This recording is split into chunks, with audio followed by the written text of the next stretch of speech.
details here at Pocono. Let's get them started. Green, green, green.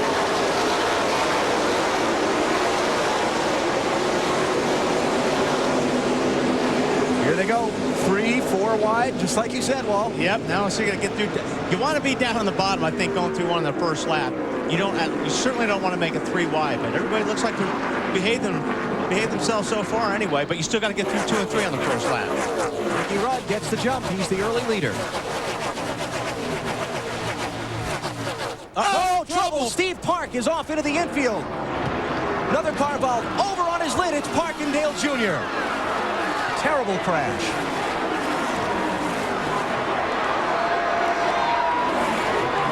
Man, Steve Park's car just turned dead left when he came off turn 2. Junior's running to see his teammate and see if he's okay. And getting off into that wet grass wasn't going to do anything to slow those cars down. Caution is out. Ricky Rudd will lead the field back to the yellow.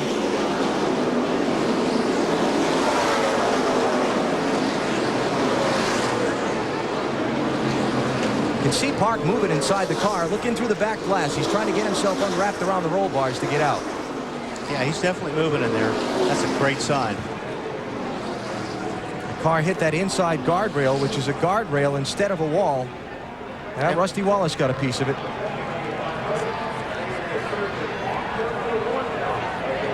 And we saw Rusty make it 3 wide going in turn 1, but as he entered turn 1, it looks like it slowed down and everything was under control. Boy, you see that guardrail? They have flattened that guardrail inside that straightaway. And once again, they talk about safer walls, and NASCAR and some folks at the University of Nebraska are working on making a softer wall, a safer wall. And what they're talking about is a wall like that that gives on impact rather than just sits there and makes the car and driver absorb all the energy. Safety workers still there around the number 1 car.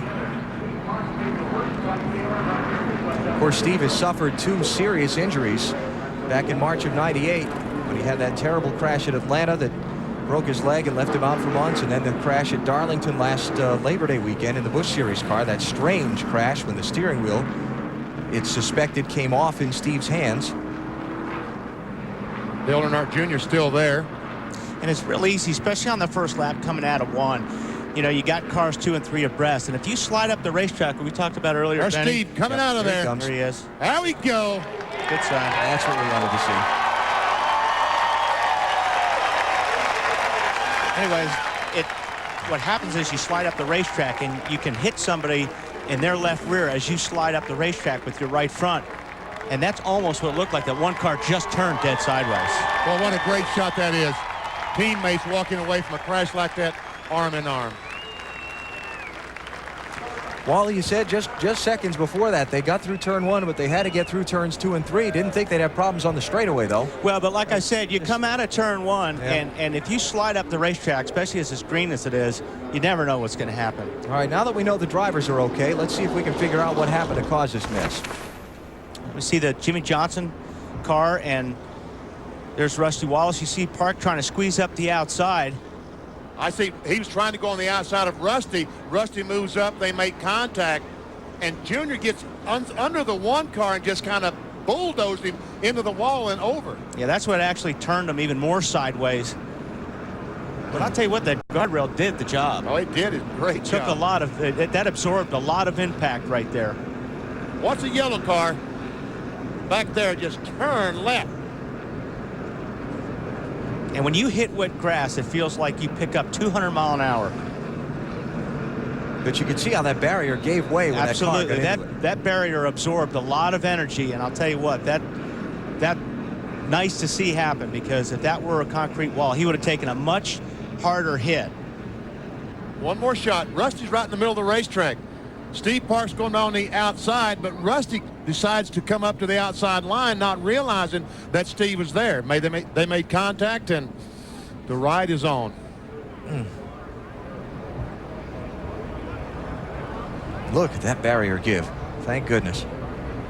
But again, that's one reason that Steve was able to walk away arm in arm with Dale Earnhardt Jr. because of that wall that did give. Absolutely. I agree with that 100%. And you know, the spotters on the roof here at Pocono are a long way away from where Rusty Wallace and Steve Park were racing over there.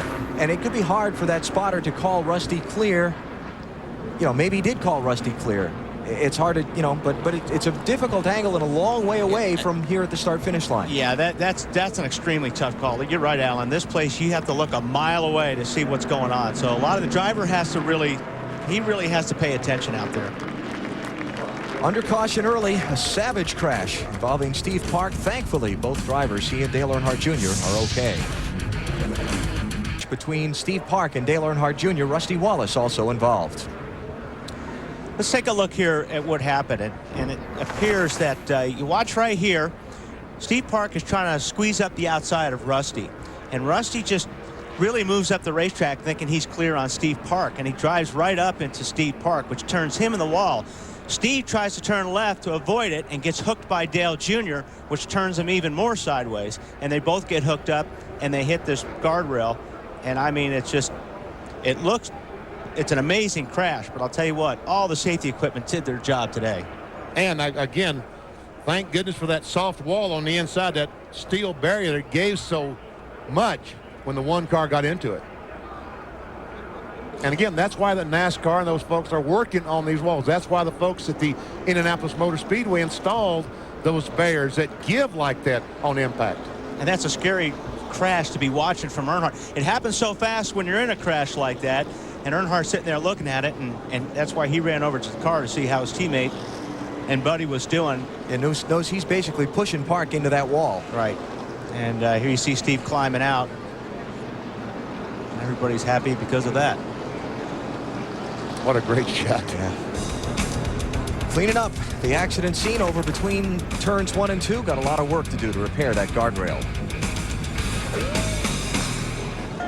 The Pennsylvania 500 presented by Pep Boys is about to be red flagged. The hard crash between turns 1 and 2 with Dale Earnhardt Jr. and Steve Park and Rusty Wallace involved has damaged that inside guardrail and is going to need some repair work before the race can safely resume. Here's another look at it. This one at full speed. Yeah, this is just amazing how violent this crash looks.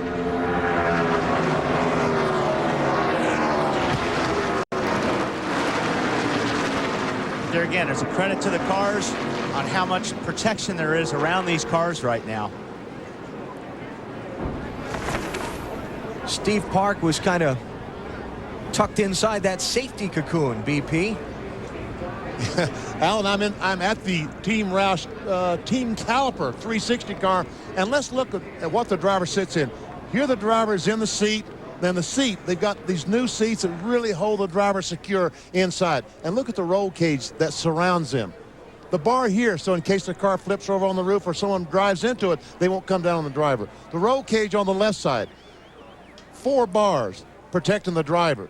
This also, Dale Earnhardt at Talladega a few years ago, a car hit the windshield. That's when NASCAR insisted they put this Earnhardt bar in the windshield to keep debris from going inside on the driver.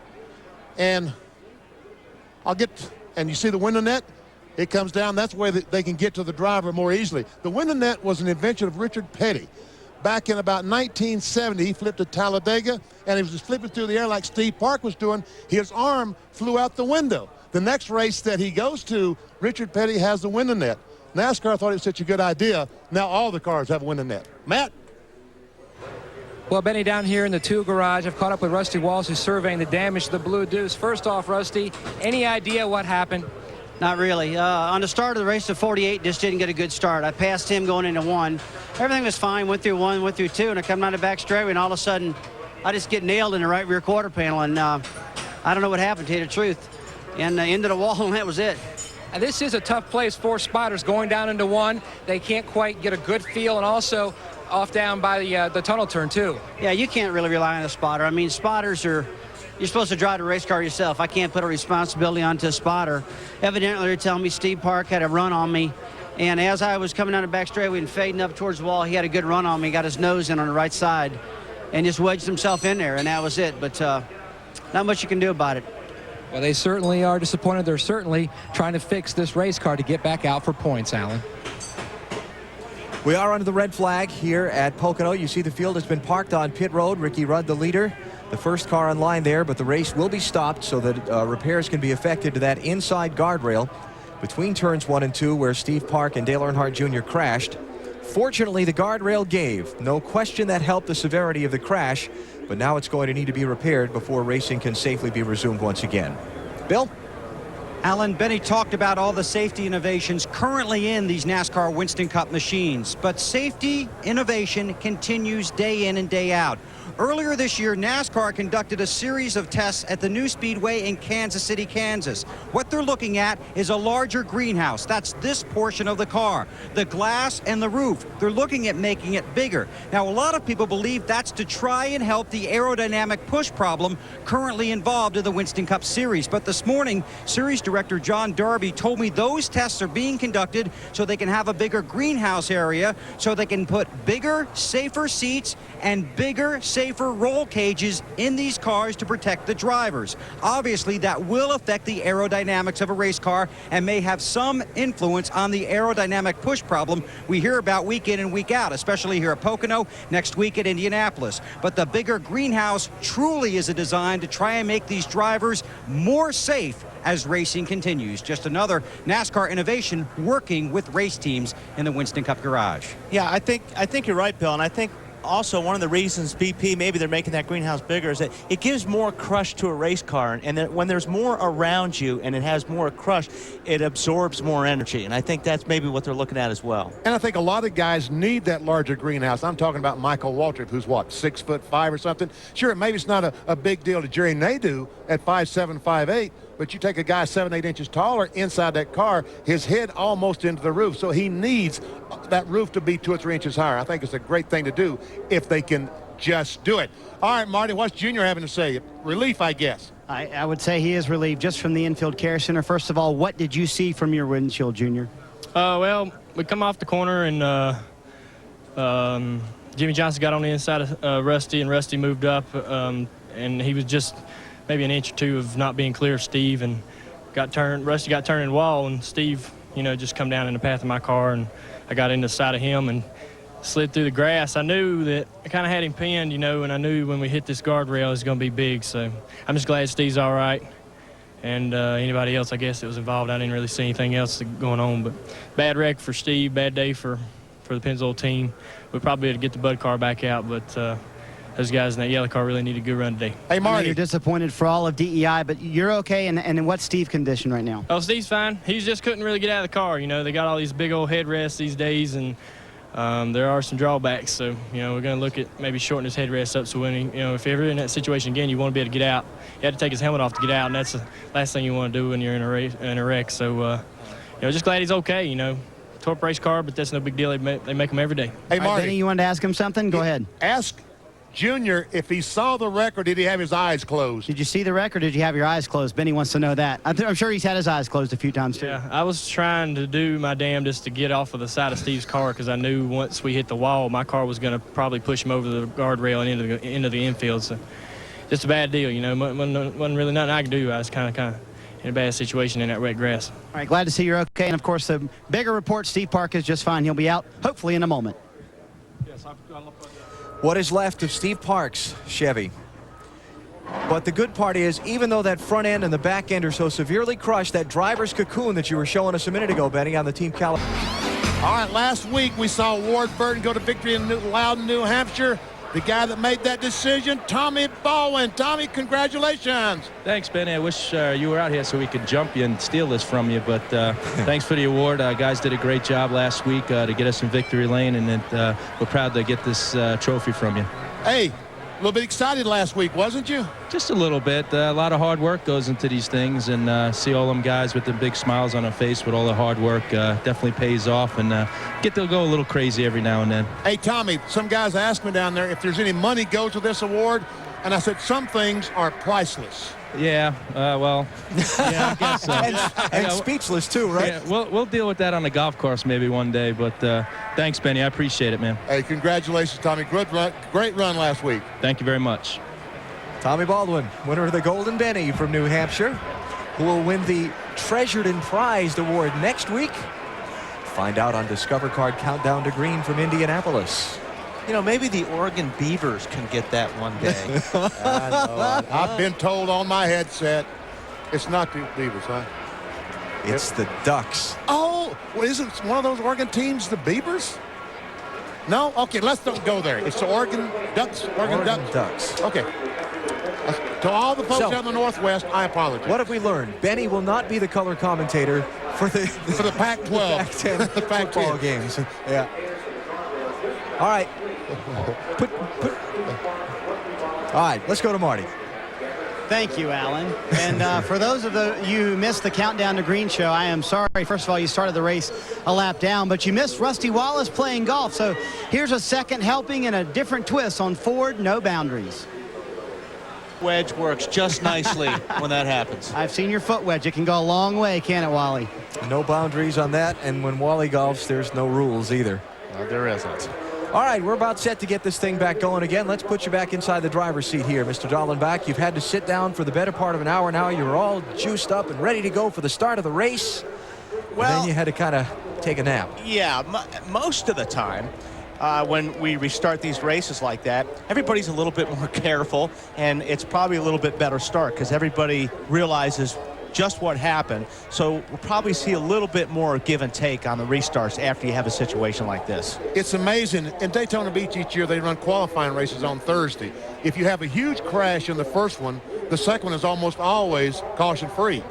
If the first one is caution-free, almost always you have a big crash the second one. So, yeah, these guys have seen these cars torn up on the backstretch, and there will be a lot more give and take when this race restarts. We showed you the weather radar a little while ago. There is some weather that may threaten the area sometime later in the day, so that's on the minds of all the drivers and crew chiefs as they get set to go, meaning lap 100, halfway point of this race, may take on a little more importance as we roll on. Ricky Rudd is the leader, waiting on the command to refire engines and resume the Pennsylvania 500 presented by Pep Boys here at Pocono Raceway. Been under the red flag for about an hour after a lap 1 crash just off turn 1 when Rusty Wallace and Steve Park got together, sending Park and Dale Earnhardt Jr.'s cars into that inside guardrail, destroying about a 30-40 foot section of it, and they've been working to replace that over inside the corners since then. Here's another look at the crash. Steve Park trying to go by Rusty Wallace. Rusty comes up, they make contact. Ricky Craven gets in the back of Steve Park and turns him left. Dale Earnhardt right in the path of Dale Earnhardt Jr. And like a bulldozer, here they go for the guardrail. The guardrail gives, and watches that car just goes right through it. The entire width of the car through the guardrail, but it does throw it back inside the track, up and over. And finally will do another half spin and stop on its side. After some difficulties getting extricated from the safety equipment inside the cockpit, Steve Park did climb from the machine, and he is fine. Dale Earnhardt Jr. is fine. And the cars of Earnhardt Jr., Park, and Rusty Wallace are now back in the garage area. Check with Bill Weber. Well, thank you, Alan. We just handed out the Golden Benny to the 22 crew of Tommy Baldwin and company for winning last week in Loudon, New Hampshire. Want to take just a second to... I really think I'm going to sleep with the man I'm investigating. One last chance to see the Thomas Crown Affair tonight at 8 on TNT. And at Pocono Raceway, the field is rolling off the pit lane, getting ready to resume the Pennsylvania 500 after a 1 hour and 5-minute red flag to make repairs to the guardrail inside turns 1 and 2. NASCAR President Mike Helton has stepped over into the booth to join us. Mike, you went out there and surveyed the scene a little while ago. Tell us, it was pretty extensive, the damage over there. Yeah, it took out probably about 100 feet of guardrail on the backstretch back there, and the guardrail was important to protect the infield area from the race cars, which it served its purpose earlier today, and we need to make sure it stayed that way. We talked about Steve and the guardrail gave and probably helped his injury situation, but when they come back here next year, you think that wall will still be metal or going to concrete wall? Well, I think, George Ewald and the crew from Pocono back there did a great job putting everything back together, and I think that Doc and George will take a look at maybe making it a little bit stronger, a little bit taller, but it served its purpose today. It took us a while to get it back together, but we're ready to go again.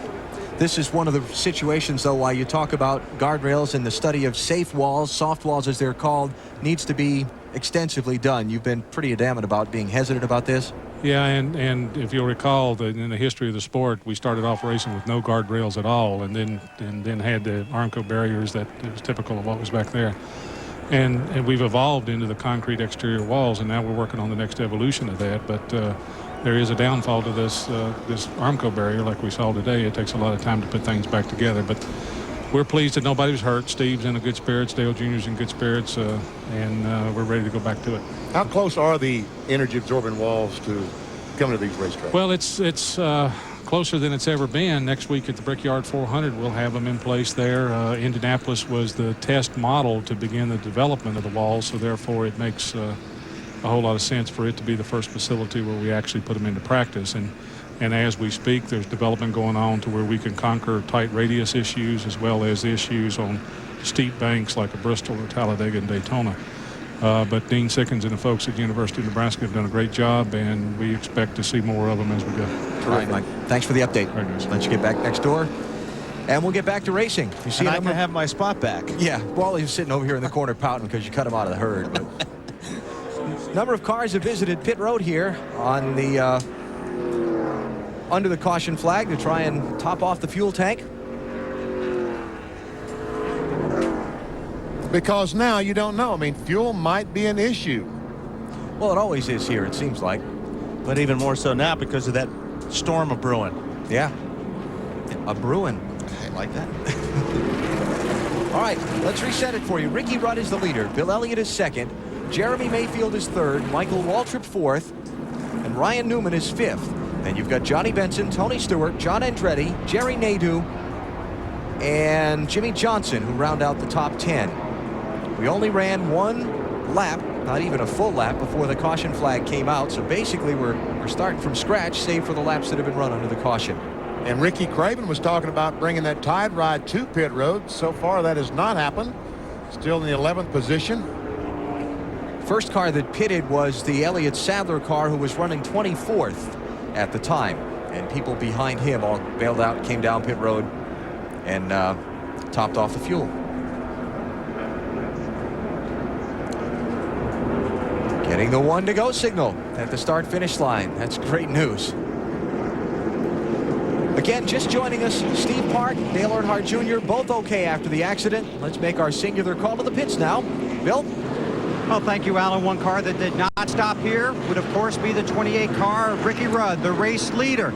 Doesn't want to give up that track position, doing fine so far. Called in to make sure his guys checked his tires when they were under the red flag. Took a good look at him. Everything's okay. Ricky's turned off his fan, says his temperature is fine.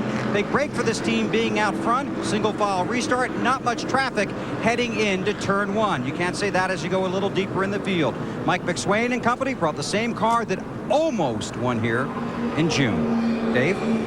Bill, Ricky Craven decided not to come in. They decided not to give up track position. They'd already picked up 5 positions on the track. The crew, however, has this tape patch ready, and they went over to a diagram at the front of the car to show that they want to cover up a little bit of the damage on the left front so that that car has a little bit more left front downforce when they have an opportunity. But that will be under caution and not right now. Marty?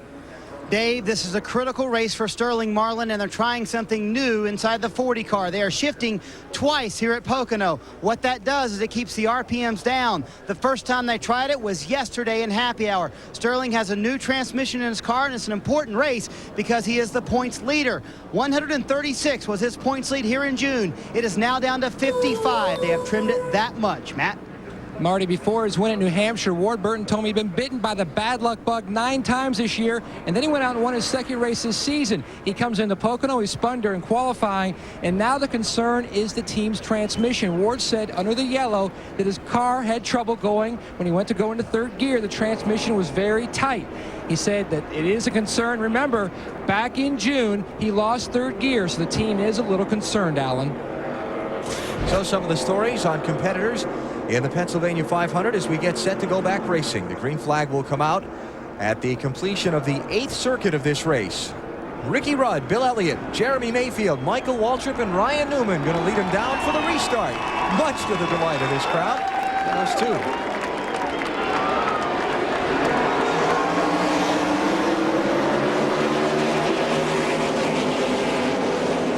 Here comes the fan. Sterling Marlin trying to get alongside Ricky Rudd. Looks like Sterling is going to get a great restart. Ricky Craven, yeah, Ricky Rudd's the leader of the race. Ryan Newman picking up a spot from Michael Waltrip on the jump into turn 1.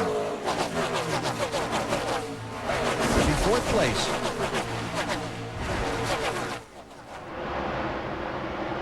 And we're past the accident scene from lap 1. Johnny Benson inside of John Andretti.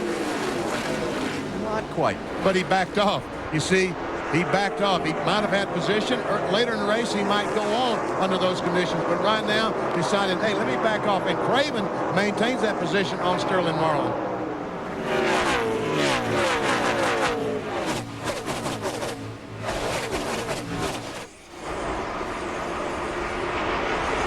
The straightaways are so long here. You definitely get a draft.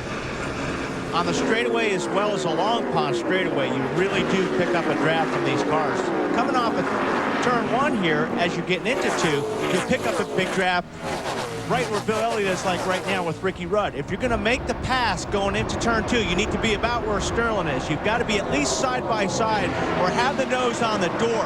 Then it's pretty much your corner, because a guy on the outside, wow. Wow, did you see Craven So much for my theory. drive in on the outside? You're about to say you don't want to drive in there on the outside, weren't you? Yeah, but lead change. You do. You want to get on the inside. As long as you're up beside him, you can drive it down in there. That outside groove will get slicker and slicker as this race goes on. Bill Elliott puts the red Dodge back out in front. And look at that Dodge just pull away from Ricky Rudd off of turn 3. Jeremy Mayfield going to try Ricky Rudd for second into the corner. And Rudd loses 2 spots all of a sudden. And Tony Stewart has moved up to that 5th spot. Yeah, took that away from Michael Waltrip just a lap ago. Here comes Ryan Newman.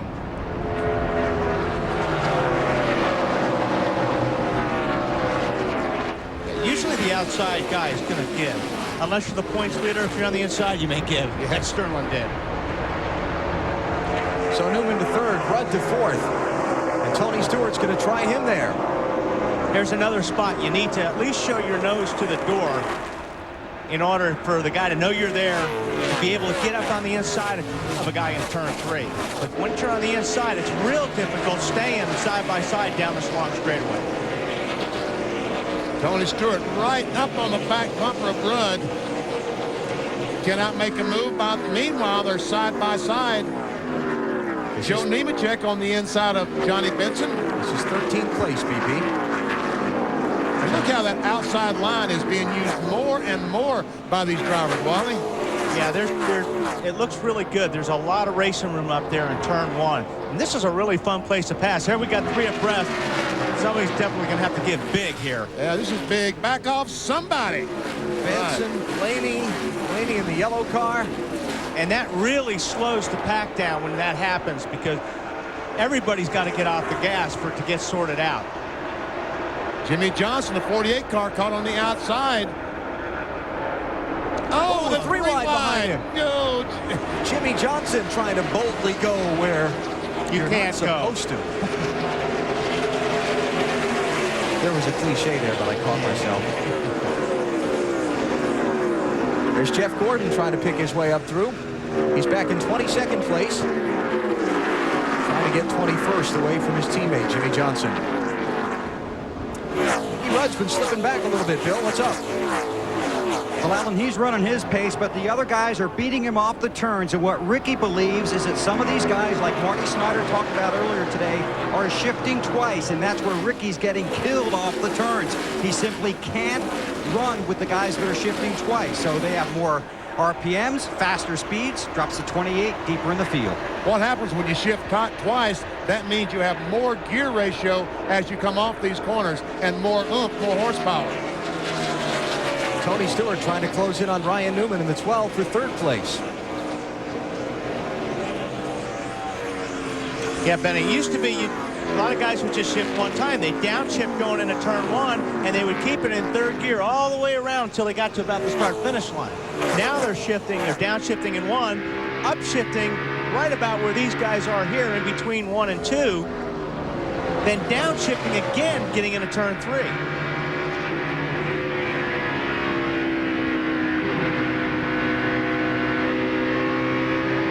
downside of that, the overdrive that they have to run in the transmission is like a .90. Third gear would be 1-to-1, just like you'd have in fourth gear in your car. They shift into fourth, that's overdrive, like a .90.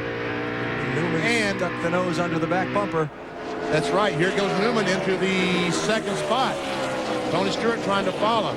The problem is if the engine is turning 9,000 RPMs, the drive shaft is turning over 10,000 RPMs.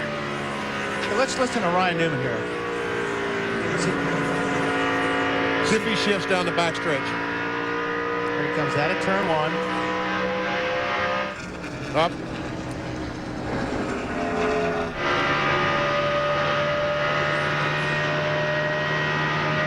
He is not shifting it twice by the sounds of that. If he were shifting twice, he'd be downshifting here when he gets into turn three. So we can see as he goes across about 8,600 across the short tube. Now here, oh, look at him fight that wheel coming off that flat corner. Now watch him shift about the start-finish line. He gets to about 9,000. I can't believe he's not shifting at all. What? What? Look at that. 9,500, that car will not last 500 miles. Ryan, you're supposed to pull it back and forth. Man, oh, man. That is twisting the engine.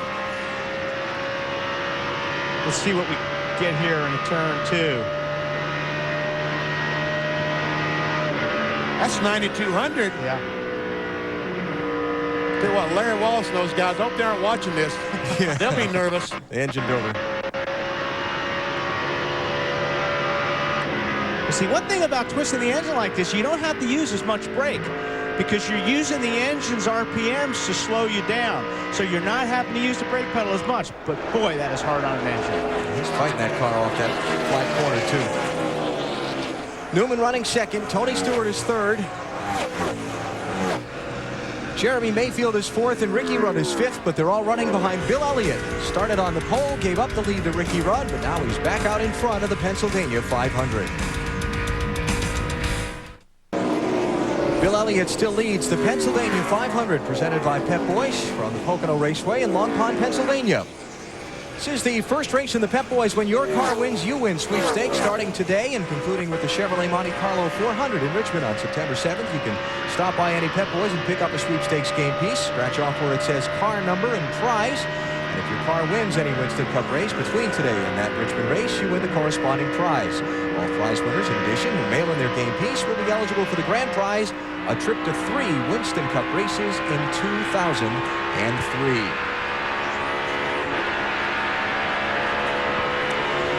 Mike Skinner carrying our Pep Boys camera today. Mike's shifting. Now that looks like a guy that's shifting twice because he upshifted, then downshifted before turn two. Now what he'll do is he'll hold it here. He'll go through turn three, and then he'll grab high gear around the start-finish line. When he gets about 8,500, you'll see him shift. Go. See it back up just a little bit, and he's going to turn about 8,800, 8,900 going down in turn one. Ooh, way up the racetrack, trying to use that outside line. He's got somebody down on the inside, and there's Bobby Labonte. A tussle for second place here. Tony Stewart's after Ryan Newman.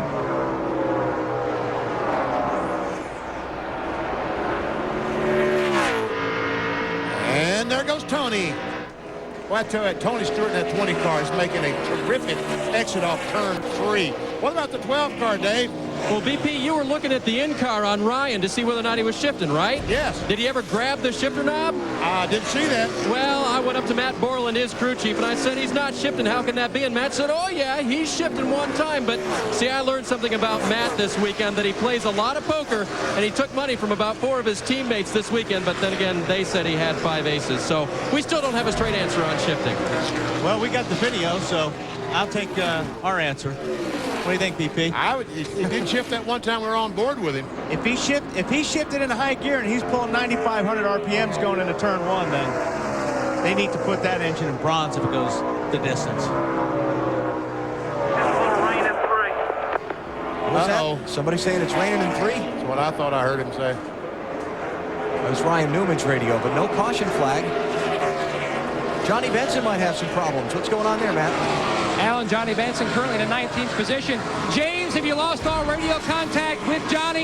Yeah, right now we don't have anything. We can hear Johnny. He can't hear us.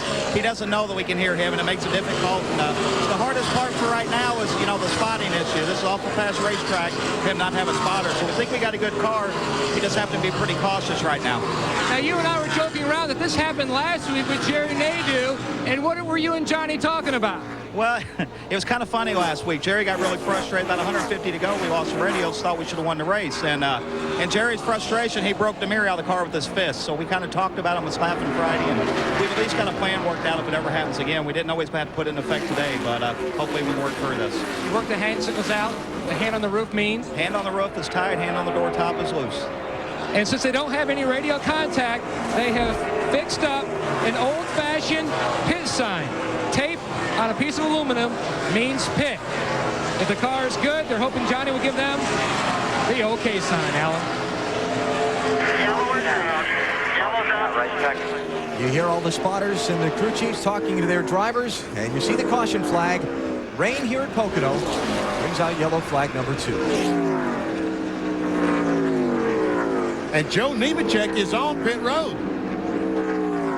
Do you think did he pit too soon, or do you think he was able to get on pit road before the caution flag came out? I am monitoring the radio traffic between NASCAR race director David Hoots and the inspector at the opening of pit road. They're asking just that question, and his answer is he was there just about at the same time. So Ty goes to the runner. Yep. And Nemechek's good on his pit stop. Well, terrific. Very smart move on Joe Nemechek's part. That's Ryan Patty, the crew chief, with the heads-up call there. But I don't understand why they didn't change 4 tires. Well, maybe I do now, because he's almost about to get lapped. I see. He would have gotten lapped if he had changed 4 tires, probably. So the yellow flag once again, this time for some raindrops peppering the Pocono Raceway. We were under the caution at lap 1 when Steve Park, Rusty Wallace, and Dale Earnhardt Jr. were involved in a terrible crash off turn number 1. After an hour and 5-minute red flag, we got going again, and now the weather is infringing on our fun. And we can see the raindrops on the Napa Chevrolet of Michael Waltrip on the camera lens. This is Jeffrey Bodine, by the way. Yep. Todd ran the Busch race yesterday in Pikes Peak. Did not fly back to run today. Yeah, I didn't feel like they wanted to go through the process again of starting at the back with somebody who hadn't practiced a lap in the car. And since Todd is committed by contract to that Excedrin Busch Series ride, and Jeffrey knows what he's doing here. And talking to the crew this morning, Jeffrey Bodine was very thrilled with the car. Said, you know, I might have a car that can win the race here today. He has won here before. 3 times, as a matter of fact. Well, you know it's raining when the spotters are covering up on the roof. Eddie Thratt trying to put a garbage bag over his head. He would look good in that. You know, you'll hear you said that, too. That. Yeah. Yeah, they're covering up. There's Eddie. Yeah. There must be a bottom of this thing. Oh, there's an arm. There he goes. It's hard to figure out. Now, how are you going to make that work? All right. Very nice. The finest and fashionable rainwear on display here at Pocono Raceway. For some. For others, it's not raining. Drop that green flag. Let's go. Pit stops will be at lap 25. Bill Elliott's going to lead him in. And my guess is that everyone except Joe Nemechek will come down pit road. Johnny Benson's crew no doubt will look to fix their radio troubles. Ricky Craven's crew will stick that tape Band-Aid on his car that we saw earlier.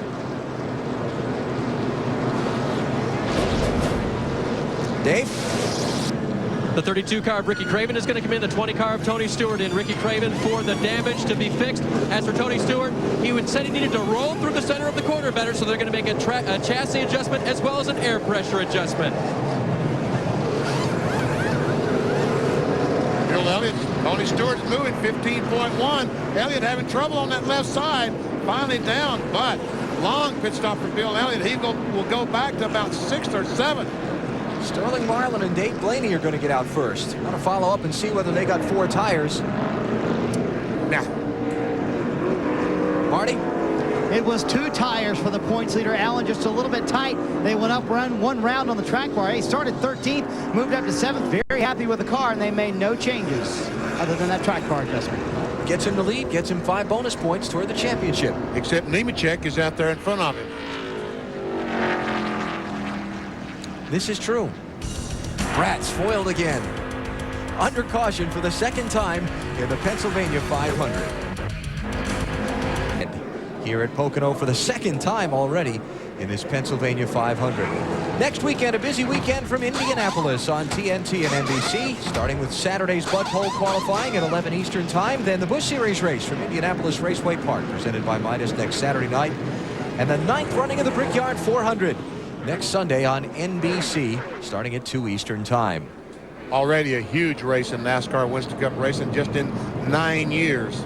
And all the testing that's been done up there over the last couple of weeks, everyone has been there. Qualifying should be tense. There's been going to be a big entry. The bubble, who gets in, who doesn't, there'll be some drama there.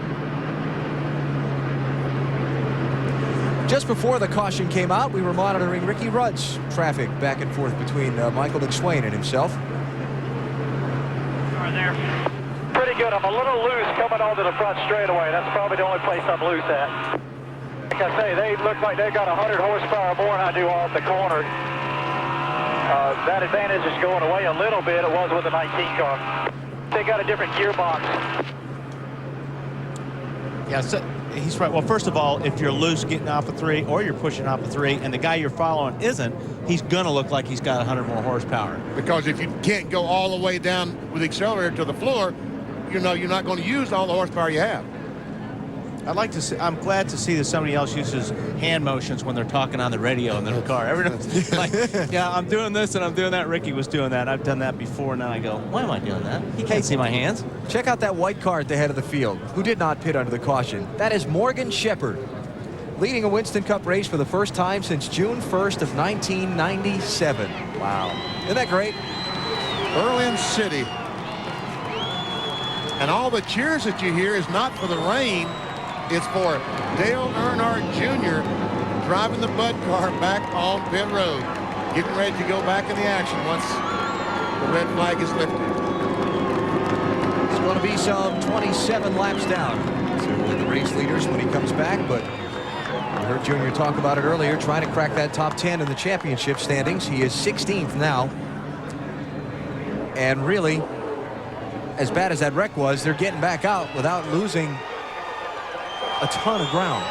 No, it doesn't take much, Alan, for a couple guys to have mechanical problems or have trouble, and each one of those spots is so important to pick up for points when you're running for the championship. Or, like Earnhardt said, he's trying to get in the top 10 right now. Yep. Red flag is out. Pennsylvania 500 is stopped for a 2nd time, this time because of rain. And it looks like they did a pretty good job on that car. It does look good. You know, right now, if Junior goes back on the racetrack, when this race restarts, he'll be in front of Rusty Wallace, so he automatically picks up 3 points.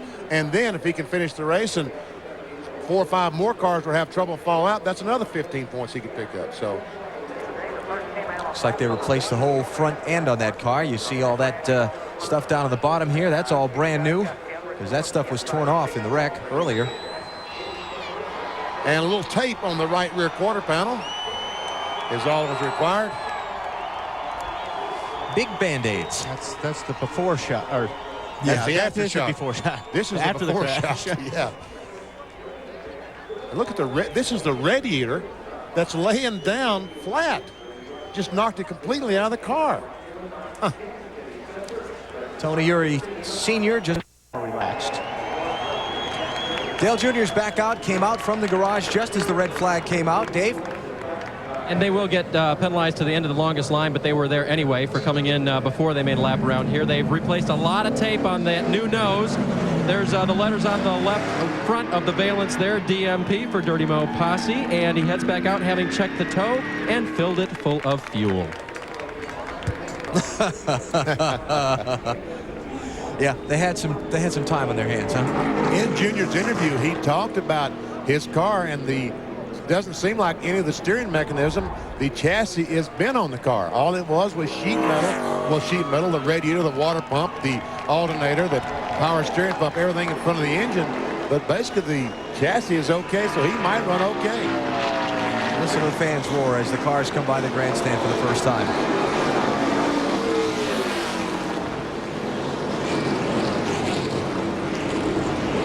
They stuck it out. An hour of red flag time earlier, 2 hours of rain delay time now. But they're going to get to see what they paid their money for, which is the Pennsylvania 500. Dave, watching this Pennsylvania 500 has been an all-day job so far. Got some guys on pit road. Matt? Well, Alan, Jeff Green is in. Remember, you heard during his interview under the red flag, they were going to make a number of changes. Right now, they're making the track bar. They're going to change the right rear spring. They're going to hook up the rear sway bar. And they were also talking about putting a spring rubber in the left rear. I asked Todd Berrier, what exactly is he saying about the car? He says, I don't know. He can't describe it. But it is a little bit tight. They're going to try to free it up. Bill?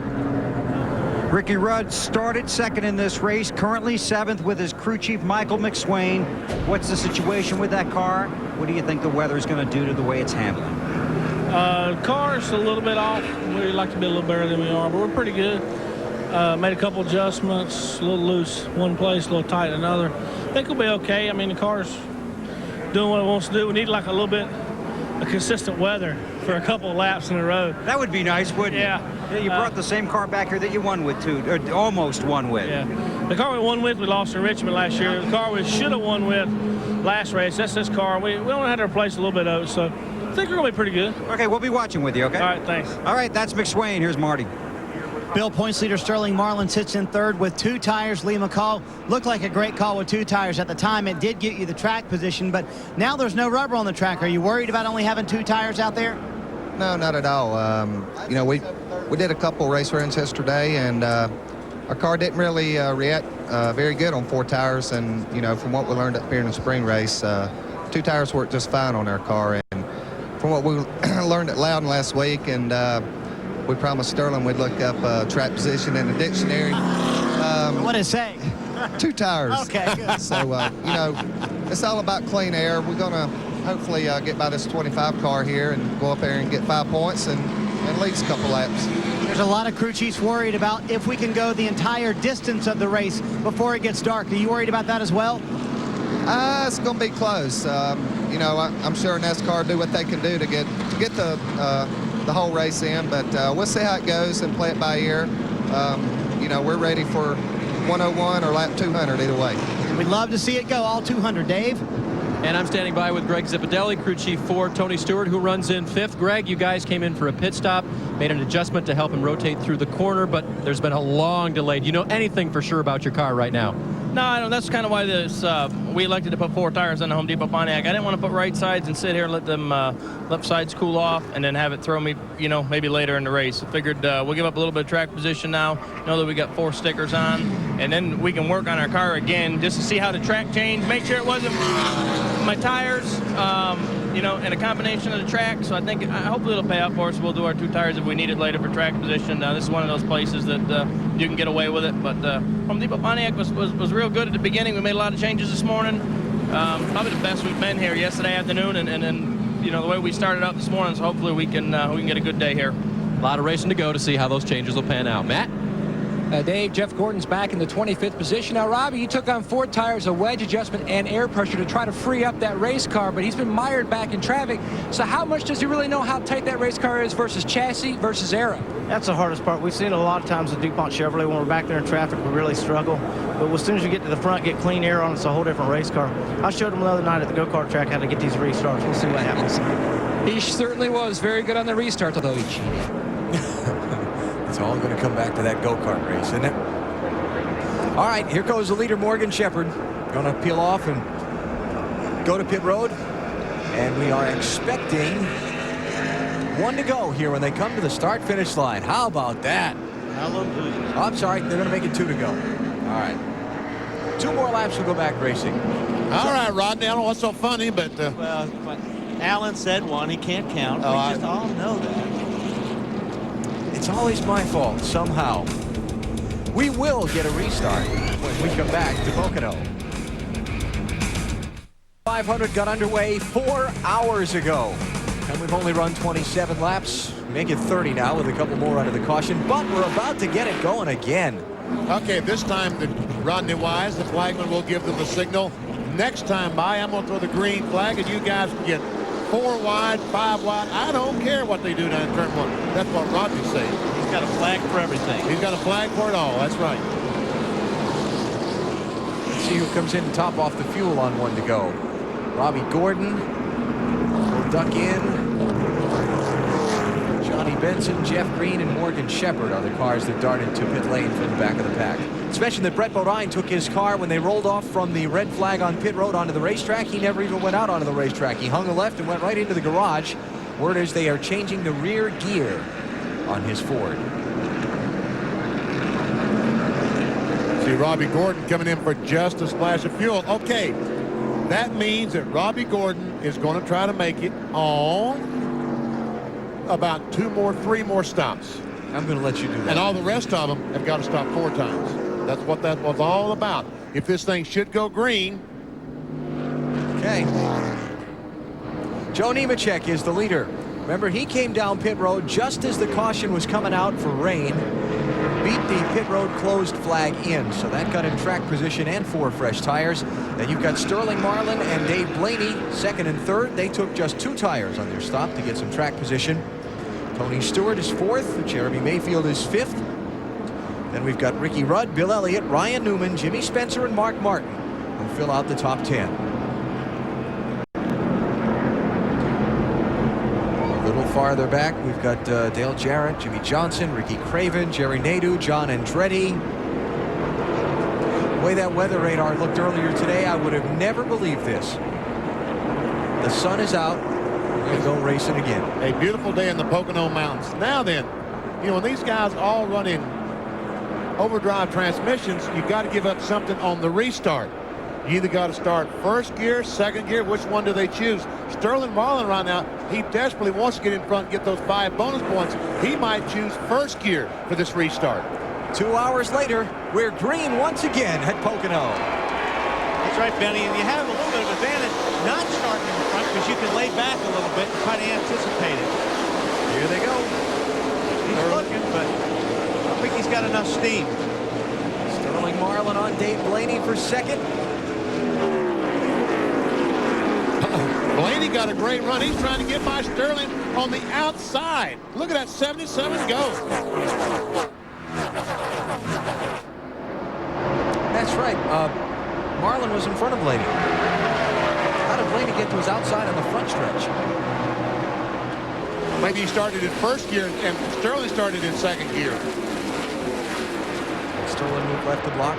All right, here we go. 3 wide down the backstretch. 12, 28-9. Who gives? Usually the guy on the outside. Guy on the outside is going to give. Here comes Jimmy Spencer, the bullseye. He is moving forward. Now, the problem is with Jimmy now, he's out of the draft. All those cars lined up on the right side of the racetrack, and he's stuck on the inside. That ain't going to get it done.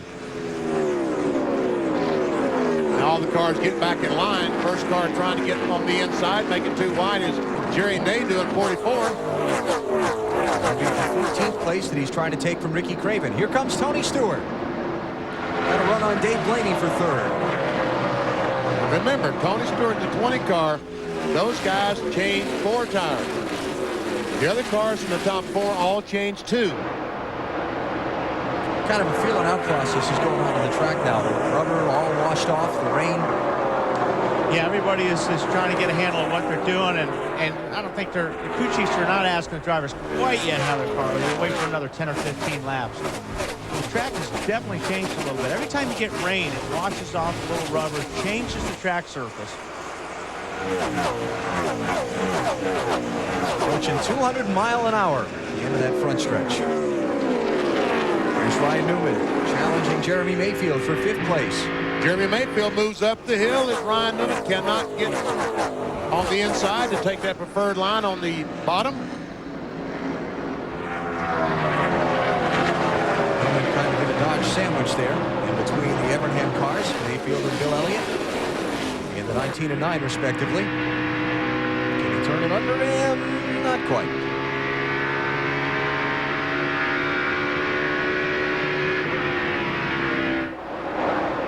Jimmy Johnson after Mark Martin for 10th.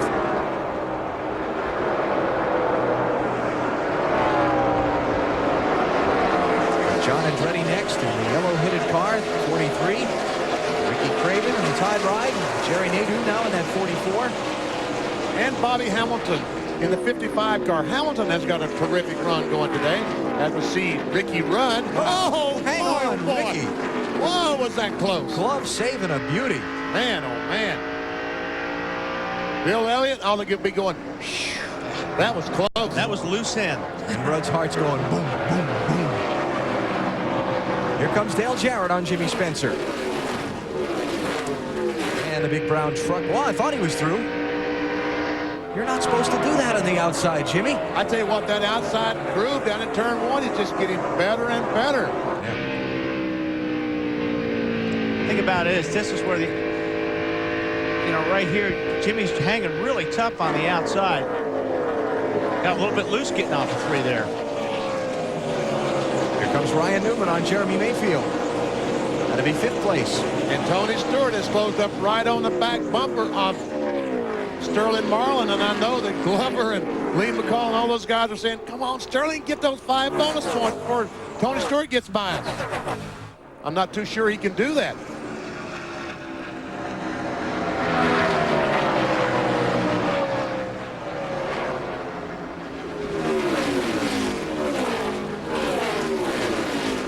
Ricky Rudd hanging in there in 8th place, but boy, did he have a scare down in turn 1 just a second ago.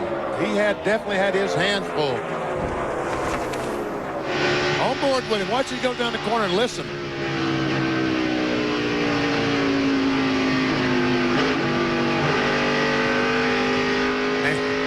That doesn't look like much, but believe me. It was big. It was real big. It was a moment. Big moment. Yeah. But Rudd's gathered it up, and he's closing back in on Mayfield for 7th place. And we look a little bit farther back. And Sterling, he's there now. On 2 tires. And Nemechek has 2 tires.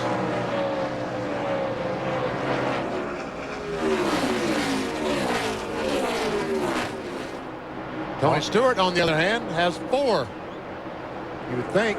But again, Tony Stewart's in that aero push land, and that has affected his car dramatically. And Marlin, if you're not familiar with the system that's used to determine the Winston Cup Championship, when you lead a lap during the race, you get 5 bonus points toward that championship. The driver who leads the most laps gets another 5 bonus points. So Marlin wants to get out front, get that lap-led bonus points knocked off and in the books for the day. Then he doesn't have to worry about it until we get closer to the end of the race. I just used the phrase aero push. And you see Tony Stewart moving high on the racetrack. That helps that aero push problem. When you pull up right behind another car and you can't get all that air across your car and create the downforce that you need for the grip that you need on the racetrack. When you ride in that wake, we call that an aerodynamic push. You turn the steering wheel and the car wants to continue going straight because of aerodynamics. And you'll hear us use that phrase, and we see Sterling Marlin getting a run on Nadeau. You'll hear us use that phrase many times before this day is over. Nemechek, you big dummy. Did I say Nadeau? Yes, you did. Thank you very much, Wally. Straighten me out. And I think also Sterling looked like he got Joe Nemechek a little bit loose. And when you're talking about aero push, that was aero loose right there. He pulled up right on the back of Joe's car and got the car loose. And that's perfect. That's a great place to do it over turn 2 if you can get it there. And Sterling got those 5 points that Alan just told you about just a moment ago. Here goes Tony on the outside. Look out. That 25 car was bouncing around down the bottom, wasn't he? Wow. Looking down on Pocono Raceway, courtesy of the United States Army, an Army of One, a much nicer view than it was earlier in the day when the fog and the rain was here. 7th place.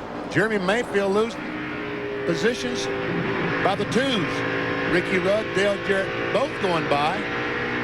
And remember, those 2 cars, the 28 and the 88, those were the 2 that settled to win among themselves back in June here, just 6 weeks ago. Dave, what's going on with the 19 car? Benny, I just checked with his crew chief, Ray Evernham. He's also the car owner. He told me that he was a little loose earlier, and now he's real loose. That was after the adjustment they made during the pit stop. to tighten the car up. So I asked Ray if it was the track, and he said he didn't know, but now it's much looser than it was before. And again, Mayfield losing 2 positions there a moment ago. He's back to 9th place now. He started in the number 4 spot. Rudd and Jarrett, the Yates teammates. For how long? At the end of this season, that's the big question. You heard Bill Weber talk with Ricky Rudd earlier. Ricky said he hoped to have something to announce and things straightened out, perhaps by the Brickyard 400 next week or shortly thereafter. Wow, Nemechek's car sliding in.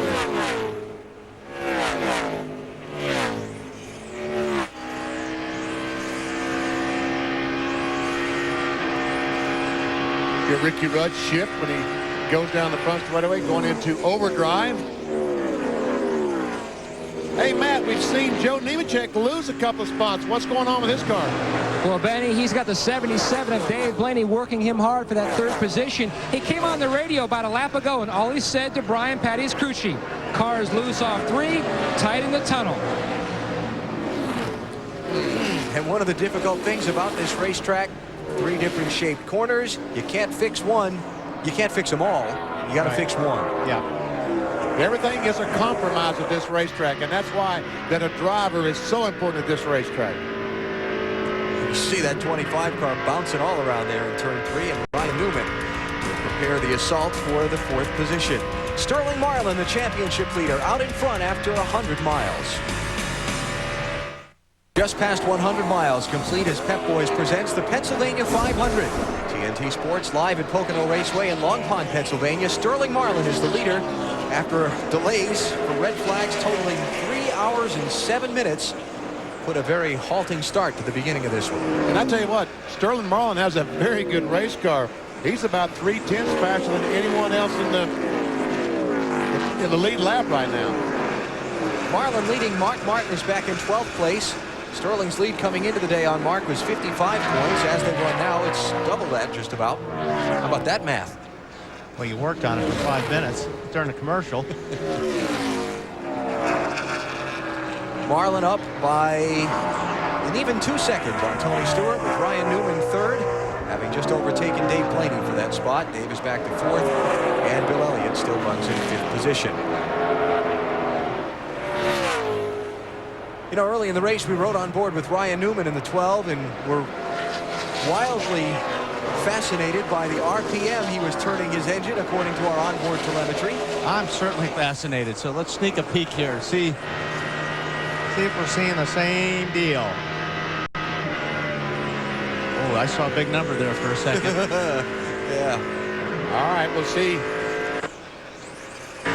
Ryan Newman as he comes off the first corner, heading down the Long Pond Straight. Holding it. And he's going to turn over 9,000 RPMs in this corner. 9,100 and change. Could not get off that corner very well. Had to feather the throttle just a little bit. Now here's where we're going to see some RPMs if he doesn't shift. Now earlier in the race he did not shift into overdrive down this front straightaway, and we saw 94, 9,500 RPMs. Listen.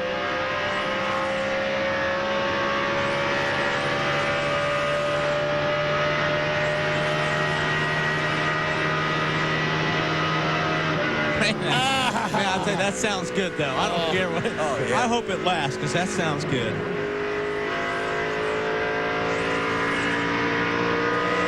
That front straightaway at Pocono is so long, teams use transmissions like were developed for the road courses to hit an overdrive. And see, if you can twist it that much, which he's doing, if you can twist it that much, then your RPMs don't drop when you don't have to downshift. So he's keeping up on the RPM range, and that's definitely an advantage.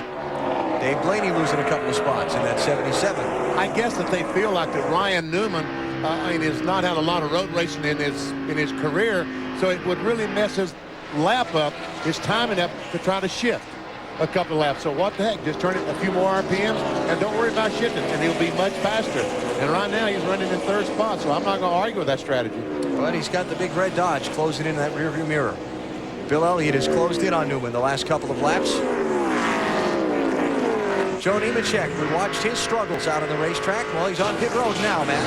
An unscheduled stop for Joe Nemechek. He came on the radio half a lap ago and said, Brian, I believe I've got a tire going down. Remember, when they pitted before, they only took on 2 tires. So this will be a 4-tire change because they're not exactly sure which tire could be going down. A costly problem for Joe Nemechek. Now we saw Joe Nemechek smoke the tire trying to leave the pits. That's another problem with an overdrive transmission, is trying to get the car rolling out of the pits. But you know, one of the things about this Pocono racetrack, at 55, 56 seconds a lap, you can make that green flag pit stop. He'll still be on the lead lap, barely. Well, he better hurry. Sterling is coming hard. You're right, though. He's not going to probably lose a lap right here. He'll stay on the lead lap, but he needs the race to run. He needs a caution is what he needs. Well, he needs for Sterling Marlin and all these other cars to make their pit stops before the caution flag, before he has to stop again, and then the caution flag comes out. He'll be the leader. Or pretty close to the lead. That 40 car is on a rail. Really good. Look at that. See how smooth his hands were through there? And he's leader by 4 3/4 seconds, and it wasn't just a handful of laps ago that Allen said 2 seconds. Yeah. Sterling has led 11, about to be 12 laps today in his entire Winston Cup career here at Pocono. 34 races before today. He'd only led a total of 60 laps at this racetrack. Period. He's got it going his way right now. Marlin maximizing points today at Pocono. Sun is out in Long Pond, Pennsylvania, as our coverage of the Pennsylvania 500 presented by Pep Boys continues. Long rain delay, now a lot of racing ahead of us, and some interesting action at the front of the field. Sterling Marlin continues to lead. Let's take you deep into the field, beginning with Marty Snyder. And Bill, that lead grows almost every lap for Sterling Marlin. Now it's up to over 7 seconds. He is the only one turning laps down the 51-10-second bracket. Last lap for Sterling Marlin, 56.172. Excellent run for these guys. He has said nothing on the radio. Tony Glover just keeps calling out the lap times. This car for Sterling has won twice this year at Las Vegas and Darlington, and only once at the finish out of the top 10. Dave? Marty, Tony Stewart has also been very quiet on the radio. This is the same car that he used to his 3rd place finish at Chicagoland earlier this year, and he told his team it was either the best or the 2nd best car he's ever had at Joe Gibbs Racing. As for the 9 car of Bill Elliott, he right now is also all quiet on the radio. They fixed the loose through the center condition, and if he moves, now he moves into 2nd place, so obviously they did fix that car, running much better for him. And if he can win today, he will take over the most wins for active drivers here at Pocono Raceway with a total of 5. Now in 4th place, the 12 car of Ryan Newman. He's just a little bit tight in that car. They'll try to make a change to fix that on his next stop. Ryan, who loves to go fishing everywhere he races, fished at Big Boulder Lake yesterday and pulled out a 4-pound bass. A pretty good take for this young rookie in the Winston Cup Series. Bill? Well, Ricky Rudd started this race in 2nd place, restarted it in 7th, and is currently running 5th. But he believes his car was better before the 2nd long rain delay than it was before it. We'll have to see what happens. Marty? Bill Del Jarrett restarted after the rain delay in 11th. He is up to the 6th position, doing very well. On the radio, he said nothing. Todd Parrott keeps telling him, you're doing good. The lap times look great. They've had 4 top 10s in their last 7 races. They might be on their way to another one. Weber? Dave Blaney only took 2 tires during his last pit stop, restarted forward in the field, has slipped back a little bit. His car's a little bit tight, but the driver and the crew very confident. Some people want to say this is a single car team, but they've got Penske support. We'll see what happens. Dave Blaney trying to move forward in the field, Matt. And Bill trying to reel in Dave Blaney is a 99 of Jeff Burton. He's still looking for his season's first victory. He started near the back. He qualified 33rd. He has climbed all the way up to 8th. All he said on the radio that his car was loose off the corners, so they made an air pressure adjustment. Meanwhile, John Andretti, the Andretti family, notoriously from Nazareth, they've got so much racing history, especially here at Pocono. He's never won here, although he claims he won a go-kart race when he was a kid. He qualified 5th. He was just passed by the 99 car 2 laps ago. He was a little bit loose in some areas, tight in others, so they adjusted with air pressure. Dave? Matt, the 48 car of Jimmy Johnson needs to stop for fuel and adjustments in about 10 laps. He's a little bit loose off. Just think what this rookie has done this year with 2 wins and a 3rd place finish here at Pocono. He's very confident now with the support of his team and the way that they're working together. We'll see him win another race before this year is over. Alan? Sterling Marlin continues to add to his lead. It's up to 7.8 seconds now over Bill Elliott as we continue to go through the field. Mark Martin runs in the 11th spot now. And let's check with Bill. Well, Alan, he's chasing Marlin on the track and Marlin in the points. Mark Martin second in points, 55 behind coming in here. Lost 6 points to Sterling last week. Mark a little tight on the racetrack. He has never won here at Pocono. Marty? Kurt Busch having a fine run out there, Bill. He's restarted 16th after the rain delay. He's moved his way up to 12th. The car is a little bit tight for Kurt. They're debating on an air pressure change or a wedge adjustment right now, which will be the better thing. These guys have 4 top 10s in the last 5 races and had the very impressive run in New Hampshire when they came from 3 laps down to finish in the top 10. Dave. Marty, Ricky Craven runs in 13th. That damage from the lap 1 incident to his 32 car on the front end is not causing him any problems right now. Temperatures are fine. It's just a little bit tight going through the corners. Alan? Change of position for 3rd. Ryan Newman moving up. So Tony Stewart, they changed the 4 tires, but again, Zipadelli explained the strategy to see what their car was going to do so they would have some idea what kind of changes to make on the car as the pit stops ensue all day long. Here come the 28 and the 88 to kind of join the fray for that spot as well. Let's keep going through the field. We left off with 13th place Ricky Craven. How about Jerry Nadeau? He runs in 14th, Marty. Yeah, how about this one for Jerry Nadeau? Very impressive. He did have 1 race with his team earlier this year. Of course, at Sears Point, looked like they were going to win the thing. Had the transmission break at the end of the race, or the gear rather break at the end of the race. This is his first week in the car for the rest of the year. He will be in this car for Steve Grissom. The remainder of the year, the car a little bit tight right now, but overall very much happy with the race car. Matt Kenseth behind him on the racetrack in 15th. He told us he wasn't happy with his car during the rain delay. He said it's tight, but it's starting to get a little better for him. He has not had a top 10 in the last 4 races since he won at Michigan. And Jeremy Mayfield, an unscheduled pit stop, I guess, Dave. Actually, this is starting to fall in their pit window, Benny, but he was so loose that they needed to go 3 rounds down on the track bar to tighten that car up, as well as add fuel. It sounds like he shut the car off or stalled it. Now he refires it, and Jeremy Mayfield is off of pit road. Yeah, it's been 35 laps since they pitted, so we are starting to trickle in. I figured we'd see everybody get up to around 40, but... And it sounds like he was out of fuel. I mean, Dave said the engine was off. Yeah. So Mayfield rejoins. And it looks like he has lost a lap in the process there. Yes, he has. He will be a lap down if the caution flag should come out soon. But as soon as all these leaders make a pit stop, he should be okay. Tony Stewart slipping back as Rudd and Jarrett continue their march forward. Puts Rudd up to 4th, Jarrett to 5th, and Tony back to 6th. Now, Tony is the 6th place car, and look at that last lap speed for Sterling Marlin we saw there. 3 mile an hour difference just about. You know what, that 20 car doesn't look like he's got any aero push problem. The way he drove underneath that car in front of him with Dale Jarrett. Yep, that thing was pinned right to the ground. Now Rudd and Jarrett are up there pressuring Newman for the 3rd spot. So once again, the Robert Yates cars, the 28 and 88, are very, very good this week, but they got to catch Sterling Marlin. Yeah. And they're going to need some help to do that. Let's mention that Brett Bodine has come back out from behind the wall. He is 10 laps down, back in 40th place. Rusty Wallace has not returned to the race yet. Morgan Shepherd has gone to the garage. And John Andretti just left pit road after making a scheduled, I guess, 4-tire stop. Yep, going to start to see all the leaders come in here in these next few laps. Here comes Bill Elliott. 2nd place car off the track onto pit road. Stop is as the leaders complete lap number 61.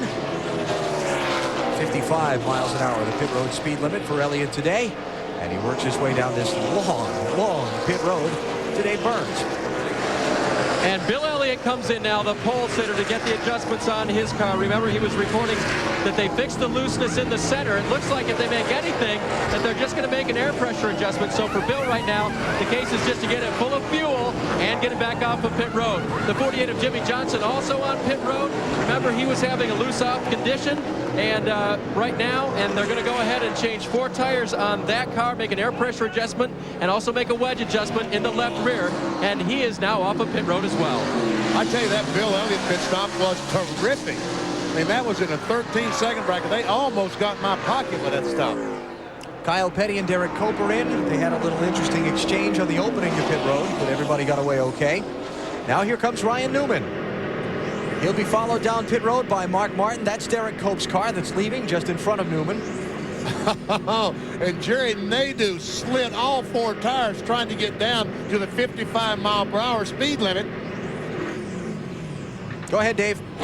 Ryan Newman battling with Jimmy Johnson for Rookie of the Year honors. They will go to the right side. Remember, Ryan was just a tick tight. They're going to make an adjustment to the chassis in the left rear. Bill Weber. Mark Martin on pit road. Remember, his car was tight. 4 tires, 2 rounds of fight out. All the fuel you can get. He's on his way. Jeff Gordon is leaving his pit. Michael Waltrip is in. And here comes the leader. Sterling Marlin going to stop at lap 63. Mike Skinner and Mike Wallace have also come in for their pit stops. And let's cover the leader's visit to his crew with Marty. What an impressive run for Sterling Marlin thus far, Alan. It will be 4 tires for Sterling, and they will make no adjustments on the car. Sterling did not say anything until his crew asked him how the car was, and these guys desperately need a good finish. They have only had 2 top 10s in their last 9 races. That's a good stop going for the Coors Light team thus far, and they dropped the jack, and he heads back out on the track. Dave. Marty Tony Stewart's car is loose. They're going to make a wedge adjustment in the left rear. Jeff Patterson makes that adjustment. Now he puts in the second can of fuel. They go to the left side of the car. They're going to give Tony 4 more tires and send him back out. Dale Jarrett's been in. Matt Kenseth is in. Dave Blaney, Kevin Harvick, Ward Burton, Rusty Wallace just coming out of the garage to rejoin the race. Who else is here? Bobby Labonte, Jimmy Spencer. Did I mention Johnny Benson? Ricky Rudd is the new leader. And here he comes to pit road. He'll be followed in by Jeff Burton and Kurt Busch. And these stops will be at lap 64. Bill? And Ricky Rudd, cautious of the traffic on pit road, simply wants to get more grip out of his race car. It's 4 tires and fuel, not expecting to see a chassis adjustment, so they'll try and improve the handling of the car with air pressure. Rudd gets the left sides on, fuel going in, not waiting for any more gas. He's getting back in the race. Kurt Busch sits on pit road. We told you they were debating on the air pressure or the wedge adjustment. They went the air pressure route. He was a little bit tight, and that means that he took a pound out of the right front tire and a 4-tire stop for Kurt Busch. Hey, Burns. And Ricky Craven burns out on pit road. His car was a little bit tight. They put on 4 tires, packed it full of fuel, and made a wedge adjustment in the right rear. Elliott Sadler's now the leader all year long. The Wood brothers have gotten great fuel mileage, and they've run a few laps longer than about everybody. Let's see if he pits this time. Nope. No, that would be a no. That is a no. This is one place you don't want to run out of fuel, though. No. All right, so we'll see him in next time. Elliott Sadler, Terry Labonte, Jeffrey Bodine would be the first 3, and Casey Atwood. Now here come Terry Labonte, Casey Atwood, and Jeffrey Bodine in. So Sadler would be, looks like the last one to complete the cycle of stops here. We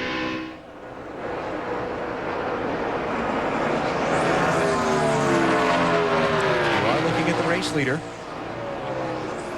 21 car of Sadler. And Mike Skinner, the car directly in front of him, about to go a lap down because he has made a pit stop. A lap down to Elliott Sadler. Which is going to peel off into the pits right now. So it really won't go a lap down. Nope.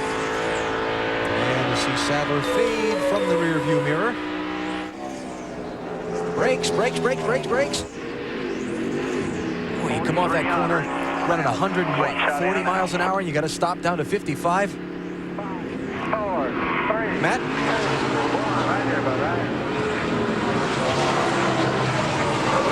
And the 21 car of Elliott Sadler. A few laps ago, Elliott came on the radio and told his crew chief, Pat Trison, he wanted 1 pound in the left rear, 1 pound out of each right side tire. He said he was tight in the center and up off the corner. Work continues on Elliott Sadler's car, and now he's down and away. Well, when I was running down the guys who needed a pit yet to complete the stops, I missed one. One more. Robbie Gordon, we saw him make that pit stop for fuel only, and so he could stretch his fuel mileage.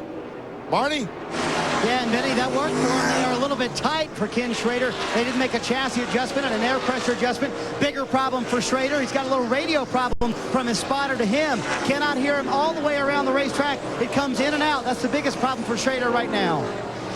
Spotter's up on the roof in the rain. Might have gotten that radio a little wet. Never know. And Robbie Gordon goes by, completes another lap.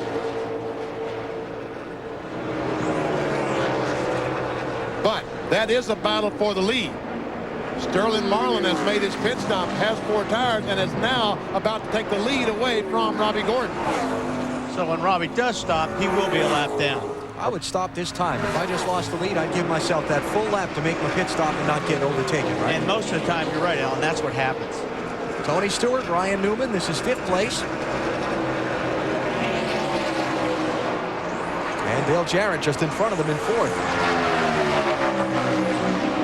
That was the first lap Robbie Gordon has led this whole season? Really? Wow.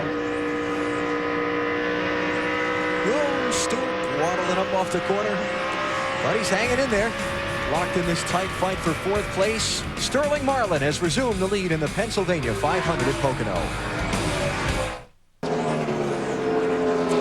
The Silver Bullet leads the Pennsylvania 500. Championship leader Sterling Marlin out in front. We check our Coors pit summary and see that his crew held serve. And Bill Elliott also, his crew had a terrific pit stop.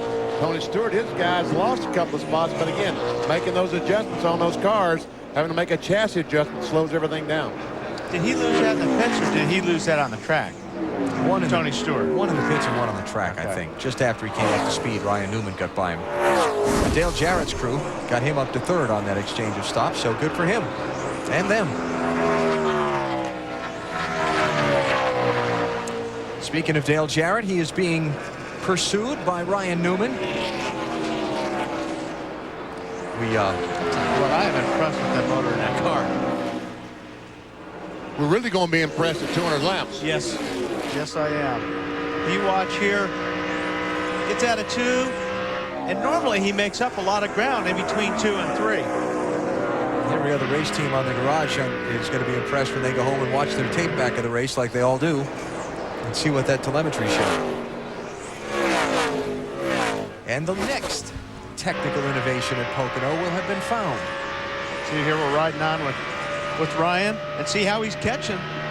He's catching the 88, and that's saying a lot, BP. Yes, it is. Watch that 9,500 at 195 miles per hour. Unbelievable. That's Kirk Shelmerdine getting put a 3rd lap down by the leaders. It's mentioned that Brett Bodine has been in and out of the garage again. He's now 16 laps down in 39th place. And Rusty Wallace is back on the track, 61 laps down in 42nd. I'm not so sure he doesn't get off the gas a little bit early there, just so he doesn't get that aero push, to get away from the 88 car to get some clean air on his nose. Because he makes it up coming through 3 and going down the straightaway. If you can get that air on the car, on the nose of the car, it will help it turn. You'll get the air will push the car down and increase the grip, help the car turn a little bit. And turn 2 is one of those places you do not want to get an aero push because there's not enough room to actually save it. You know, when that front of that car starts sliding out of 2, that wall is there in a hurry. It's not like you have all this space in turn 1. And again, these 2 drivers racing for 3rd and 4th positions. So Elliott Sadler leading the race on the exchange of pit stops. Matt, something up there? Well, Alan, under the red flag, once we went back to yellow, a team member failed to take a piece of tape off the overflow valve. Len Wood, you did not get all the fuel in it. How many gallons did you get in the 21 car? We didn't give it 9 gallons in. We had taped the overflow up when it rained. They forgot to take it off.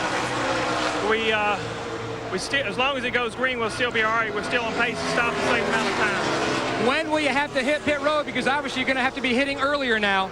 About another 10 laps, so for probably about 15 laps, we'll be at risk of getting a lap down. But if we make it past that, then we'll be back on schedule. The race is taking a turn for the worse for Elliott Sadler. Now they're hoping for a caution so they can get back on sequence and not lose a lap when they have to pit early. That's too bad. Yep.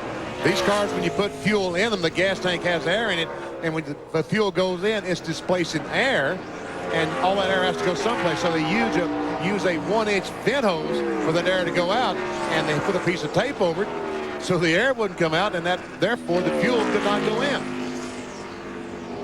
Elliott Sadler right now lead lap 20th place, 30 seconds behind the leader, so he will get lapped when he does stop under the green. Jimmy Spencer, Berwick, Pennsylvania. Hometown native, losing 25th place here. Jeffrey Bodine, the Discover car, goes easing by.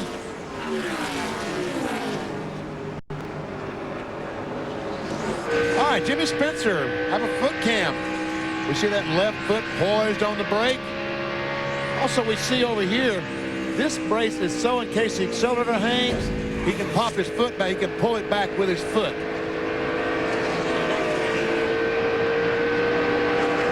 All right, Jimmy, you can relax. You got that long 4,400 foot straightaway before anything has to happen. Go ahead and shift using the clutch. Now, he's not going to use the, you see that little burp with the right foot. He did not use the clutch downshifting going in one. What do you call it, matching revs? Yeah. A little burp on the accelerator. Yep, matching the revs, and normally the gear will drop right down in the third gear. Now he's giving a little bit of extra pump on the brake pedal here. You'll see him pump it a couple of times. That's just a safety pump. Sometimes you get the pads will be knocked back by the rotors when you're going down the straightaway. So you got to pump it to get the pads back to the rotors, so when you really hit the brake, they're there. Different players, different styles. Let's check out the foot cam in Rusty Wallace's car. Repaired, back out on the track after that lap 1 crash he was involved in. All right, you see Rusty, he's got his foot firmly on the floorboard. All right, going to back off. All the way off the gas, on the brakes. All right. Back on, man, he's weighted right in that throttle. All right, now on the front stretch, he's going to have to shift. Now watch. Well, here's another guy that's not shifting, but he's Ryan Newman's teammate. So. Ryan Newman's teammate. With that right front fender missing, is he up to speed enough where shifting would even be a... Yeah, he had that thing wound up too. By the sounds of it. Well, let's watch here. See what happens. Well, he's going to move over and let move over. Yeah. And Burns, what about the 2-car?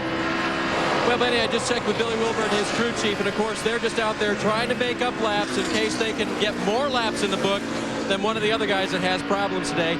Billy said that Rusty hasn't said anything about the car and that they are definitely staying up above the minimum required speed. But again, Rusty back in 42nd place.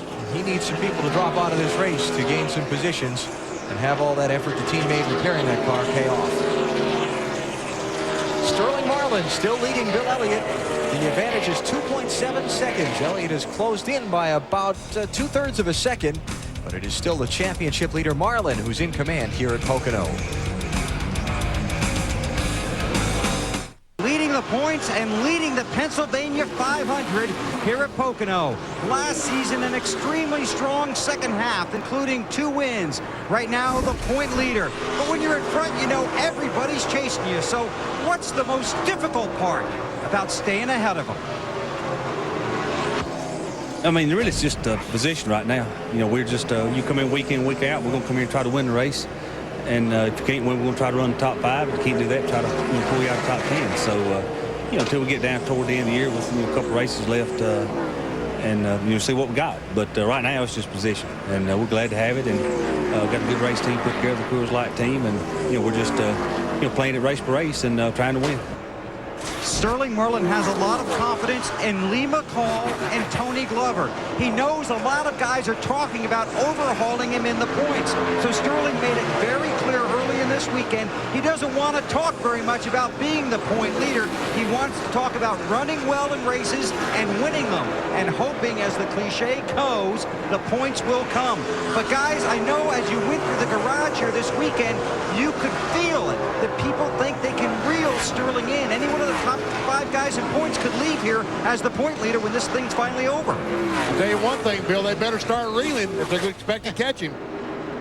And you know, Sterling's not one of those guys that you can really play too many head games with. I mean, he is the most steady guy out there. He just goes out and he does his job, and what he gets what the car will give him, and he's about the calmest guy I've seen in the garage area. Nothing seems to bother Sterling Marlin. Right now, the 30 car, Jeff Green, AOL car, going a lap down. So obviously the changes they made on that car did not work as well as they hoped. So I think the reason people feel like Sterling Marlin is vulnerable is because they aren't running, at least until today, like they had been in the early part of the season when they picked up a couple of wins. I mean, in his last 5 races, he's got only 1 top 10 finish. In his last, 2, 4, 6, 8, 9 races, he's got only 2 top 10 finishes. So they've been showing vulnerability. I mean, it's not like he's fallen out of races, except for the one at Sears Point, but, you know, finishing 14th, 16th, that's not looking like the guy who's going to go on and roll to the championship either. And he's been a little bit lucky. Last week, as you said, in Loud, New Hampshire, he finished 14th. His closest competitor finished 16th. The next guy finished 15th. He finished 14th and beats both of them. You're watching live the Pennsylvania 500, presented by Pep Boys on TNT from the Pocono Raceway in Long Pond, Pennsylvania. TNT's coverage coming to you later than it was supposed to be. We've had a long day so far, and most of it was with the car sitting still under the red flag. A horrific crash on lap 1 between Steve Park, Dale Earnhardt Jr., and Rusty Wallace put the race under the red flag for 1 hour and 5 minutes. All the drivers okay, but they had to spend some time repairing the guardrail. As you see Elliott Sadler coming in on pit road, we'll check on that here with Matt. The 21 is in. Remember, Len Wood, the co-owner of this team, so they only got 9 gallons in on their last stop.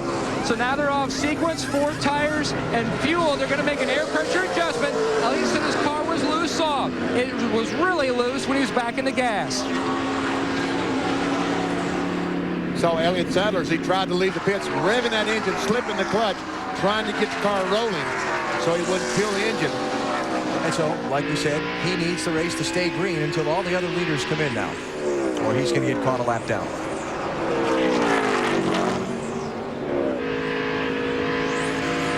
So Sadler back in the hunt, but he's a lap behind leader Sterling Marlin. We are approaching the midway point of today's Pennsylvania 500. Stakes game piece. Scratch off where it says car number and prize. And if your car wins any Winston Cup race between today and September 7th, you win the corresponding prize. All prize winners who mail in their game piece will be eligible for the grand prize, a trip to 3 Winston Cup races in 2003. Very nice. You do that so well. Don't try this at home. I'm a trained professional. And Sterling Marlin continues to do what he's doing so well. He's a trained professional, too. Yes, he is. Out in front by 3.8 seconds over Bill Elliott is Sterling Marlin, but the man really on the move, who's caught our attention, that man, Jeff Burton. He was 16th when the race went back to green after the delay. Now he is up in 4th spot, scoring serial on Jeff. It's been a good day for him so far. And Matt Yoakum's about to give his crew chief some TV time. Matt? And Jeff Burton qualified 33rd. Your man has climbed all the way up easily inside the top 5 and chasing down the leaders. That car has really come to life, Jeff. Well, I'll tell you what, he's done a great job. You know, I don't know if it could have been that good, but the rain delay, Jeff was up in the truck, and he's got an appearance tomorrow. And we want to make sure we please all those Citgo fans and make it to the appearance. So I told him the faster he gets this race over with, the quicker we'll be home. Now I guess he's doing it. That car has really come to life for Jeff, and he's certainly motoring his way, trying to score his first ever win here at Pocono. Best finish, 1997, the June race, 2nd. The last lap by, Matt, as he was doing that, he passed the start-finish line. He was the fastest car. Faster than The leader, faster than Bill Elliott, faster than Dale Jarrett. All right, let's check speeds at the line. We've talked about Sterling Marlin and Jeff Burton and relative speeds. Let's check them out. It's going to take a while for some of these other guys to get here. Sterling's got such a big lead. We see that Sterling is still a little bit faster than Bill Elliott. Here comes Jarrett. Hey. See? How about that? Did Burton go? But you know, as this thing continues on, there's a couple other cars that are pretty good. Deep in the field, Kurt Busch, Terry Labonte. In fact, all the Roush cars are creeping toward the front. Mark Martin is the farthest back of the Roush machines, and he's in 12th place. Matt Kenseth is another Roush car that's been running very well the last few laps. Yeah, he's in 11th. Check out this record for Jeff Burton here at Pocono. In the last 11 Pocono races, 8 top 10 finishes, but 3 36th place finishes. So it's like he runs great, or something bad, really bad happens. It's either feast or famine, as they say. Does very well or very poor. Who's they? Well, that's what's said about me. Oh, okay. Sterling Marlin leads. We're coming up on another round of green flag pit stops, so let's take a break. You're watching NASCAR on TNT.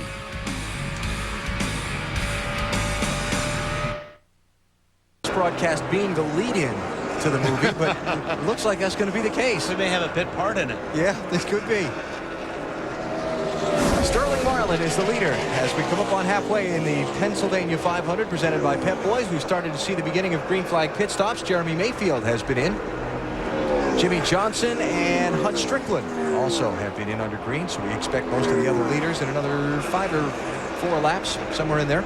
And right behind that Lowe's car, there you see him, is Jeff Burton. He has moved the Citgo car up to 3rd spot. Displacing Dale Jarrett. But he's 9.9 seconds behind Sterling Marlin. Hey, but he's got 250 miles to catch him. Yep. And his pit crew gets a chance to try to make up some time. Yes. Yeah, shine a little bit here because he'll be on pit road coming shortly. Kyle Petty's been in for his green flag stop. He's back on track. As you see, third car there, Jeff Green. He is a lap down in 29th place. Jimmy Johnson's in 30th. They're racing for that spot just ahead of Burton.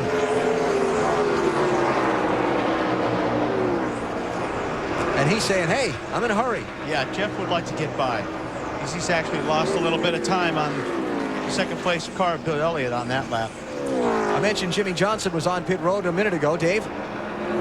They took on 4 tires, and Jimmy Johnson's car was very, very loose, Alan, so they also made a wedge adjustment and a track bar adjustment to try to fix his Chevrolet.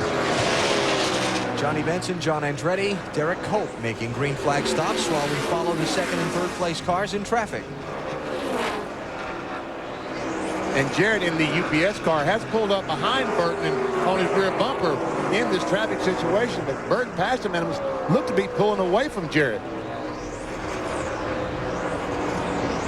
Yeah, that last lap there for Jeff Burton was almost about a half a second, a little bit more than a half a second slower than what he had been running before he caught the traffic. 2nd place cars on pit road. It's Bill Elliott headed for Dave Burns. He gives up 2nd place, Alan, and his car was giving him little fits. He couldn't tell if it was tight in the center or loose in the center on different occasions. And so his crew chief Mike Ford said, is there too much air in all the tires, Bill? And Bill said, yeah, I think that's a problem. So they're going to take air out of all the tires, make a wedge adjustment on the left side, give him some more grip, change 4 tires, and again, pack that fuel cell tight. 12 cars also in. Ryan Newman, they will make a wedge adjustment or a chassis adjustment on the right side. He is still tight in his race car. They also will change 4 tires and fill it full of fuel. So they were tight before. They're still tight now. They're trying to fix that. Bill. Mark Martin not very happy right now. He's got 4 tires, got a wedge adjustment. He's on his way. Quick stop. Got a lot of fuel in that car. Michael Waltrip also on pit road. Let's go to Marty. Sterling Marlin comes down pit road, the race leader and the dominant car thus far, Bill, as day becomes evening here at Pocono. Be smart and be smooth. The only words Tony Glover told him that entire run. These pit boxes at Pocono are very big. Sterling fits in very easily. He almost said something funny. He said, the car's not bad in clean air, Matt. Jeff Burton is already in. No chassis adjustment for the second straight stop for Jeff Burton. He climbed all the way up to third. They're packing that fuel cell full of fuel, and he is good to go. And there's the gap between the two as they head back out onto the track. The Jackman on the 40 car had a little bit of a boo-boo. He started to let it down, and it didn't go down. It was a hiccup, and it cost him a couple of seconds. And the stop, Benny, 15.8 for Sterling Marlin, not as good as they would have liked. And when he left pit road, you guys talked about the gears in these cars. He almost stalled it. He had to catch it, nearly went dead. That would have been very bad for Sterling Marlin. Here comes Dale Jarrett. Coming in, he was the leader after the other cars in front of him pitted. We'll go back to Marty. And Dale Jarrett continues to run well at Pocono. There's something new. He has had 12 top fives, not top 10s, top fives in his last 14 races here. Slides to a stop in that pit stall. It'll be 4 tires. They do decide to make a wedge adjustment. He's not bad. He has it a little tight in the tunnel turn, Bill. Ricky Rudd continues to slide the car in all 3 turns of the racetrack, so they make a chassis adjustment, give him 4 tires. Dave. 4 tires on the 20 car, wedge and track bar adjustment. The car was a little bit tight for Tony. They try to fix that by going up and down on air pressure on either side of the 20 car. And Stewart rejoins. Kurt Busch is the leader. Has not yet pitted. And it looks like Jimmy Spencer's going to be coming back to pit road. For what? Drive-through penalty. Oh, he wasn't speeding, was he not, our boy Jimmy? Here comes Matt Kenseth, one of those who had yet to stop. Kurt Busch and Dave Blaney are the top 2, not yet having visited pit road. And we'll cover the Matt Kenseth stop. Marty? And file this away for later, guys. These Roush cars doing excellent on fuel mileage today. Matt Kenseth a little bit tight. They add a pound to the right rear tire. They also make a chassis adjustment. Matt wants some water. It is humid out here today. He's feeling a little hot inside the car. He gets that water through the window now. Dave? Ricky Craven in his bicentennial Winston Cup start will change 4 tires, make a track bar. No, making a wedge adjustment on the right side. Fill it full of fuel. His car was coming to him, then it went back to tight again. That's the problem they've been fighting all day long. Bobby Labonte leaving pit road, as does Ricky Craven, and still waiting on Kurt Busch to come in. And here he is now. Stop coming as the race is at its halfway point. This is now an official race. Well, it doesn't look like the weather's going to threaten again anywhere later in the day. Marty? Kurt is here, Alan, coming down pit road, and they came to lap 100. They wanted to go, or thought they could go, to lap 102. That could be big later in this race. It'll be a 4-tire stop for Kurt. He's a little bit tight. They make an air pressure and a track bar adjustment right there. You saw the track bar adjustment going in. His worst finish of the season came here in June when he finished 40th. They want to avenge that today. Dave Blaney now the leader. Not yet having pitted. Then it'll cycle back around to Sterling Marlin once Blaney stops.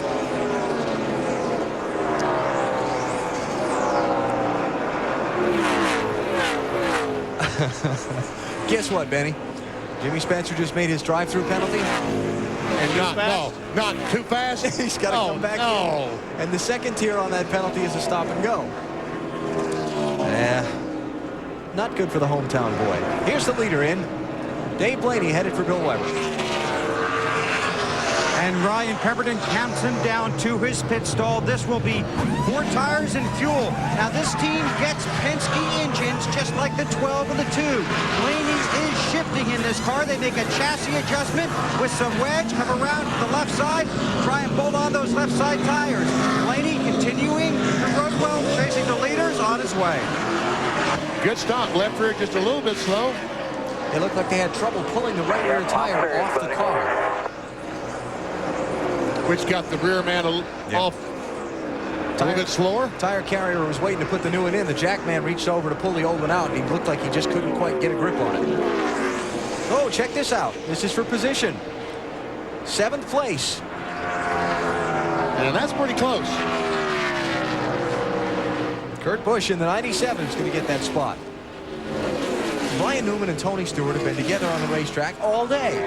Now, it looks like Tony's car works really good right after the pit stop, but then it fades away after about 7 or 8 laps. So let's reset the front of the field after the exchange of pit stops. Sterling Marlin, his crew held serve on the lead. He's up with Bill Elliott second. Dale Jarrett gets third spot back. Jeff Burton falling to fourth. And it'll be Ricky Rudd off the pit stops in fifth. Speeding penalty phase 2. And when that happens, you are so mad as a driver. Okay. Not only because you did it once, but then you come back again. Yeah, but you're not mad at yourself. Yeah, you are. Why wouldn't you be? Mad at the guys in the tower. I wasn't speeding. I didn't do that. The first time. But the second time, you got to be mad at yourself. Okay. It has been a silver day. I think I said at the top of the show that it could be a red color day. It's been a silver color day so far. Oh, that's not good. No. Mike Skinner's engine is not running, and he's very slow in the tunnel corner.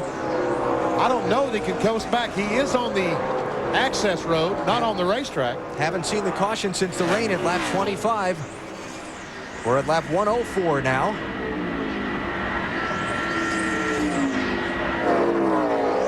Now there is a shortcut back to the garage area. I don't think Mike will take that. Yoakum, what happened to Skinner's car? Benny, for the second straight week, Mike Skinner has been bitten by the bad luck bug. He is out of gas. Oh, no. And like I said earlier, this is a place you don't run out of gas because you can't coast it back. Unless you run out of gas between turn 2 and 3, you're not going to make it. Skinner last stopped at lap 62. We were at 104. He's run out, and he has brought out the caution flag. And Elliott Sadler catches a break. All the other cars make their pit stop. He's now back in the lead lap. Great break for him. Third caution of the race.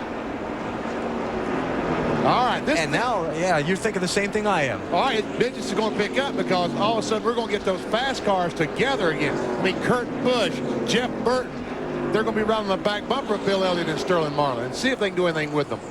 Well, actually, you're thinking a different thing than I am because I'm thinking we've got 95 laps to go. Stop here, top off the fuel. Make it on one more stop. On one more stop. But because most of these guys just pitted under green, do you give up the track position or not? Yes, you have to.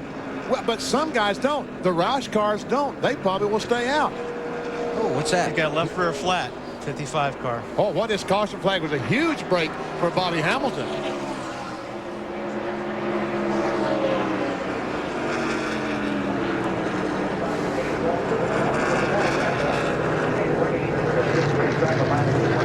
So third caution of the Pennsylvania 500. First one was at lap number 1 for the big crash between Dale Earnhardt Jr., Steve Park, and Rusty Wallace. The second one was for rain at lap 25. Then we ran green from the restart all the way through lap 106 caution for Mike Skinner, stopping in turn 3.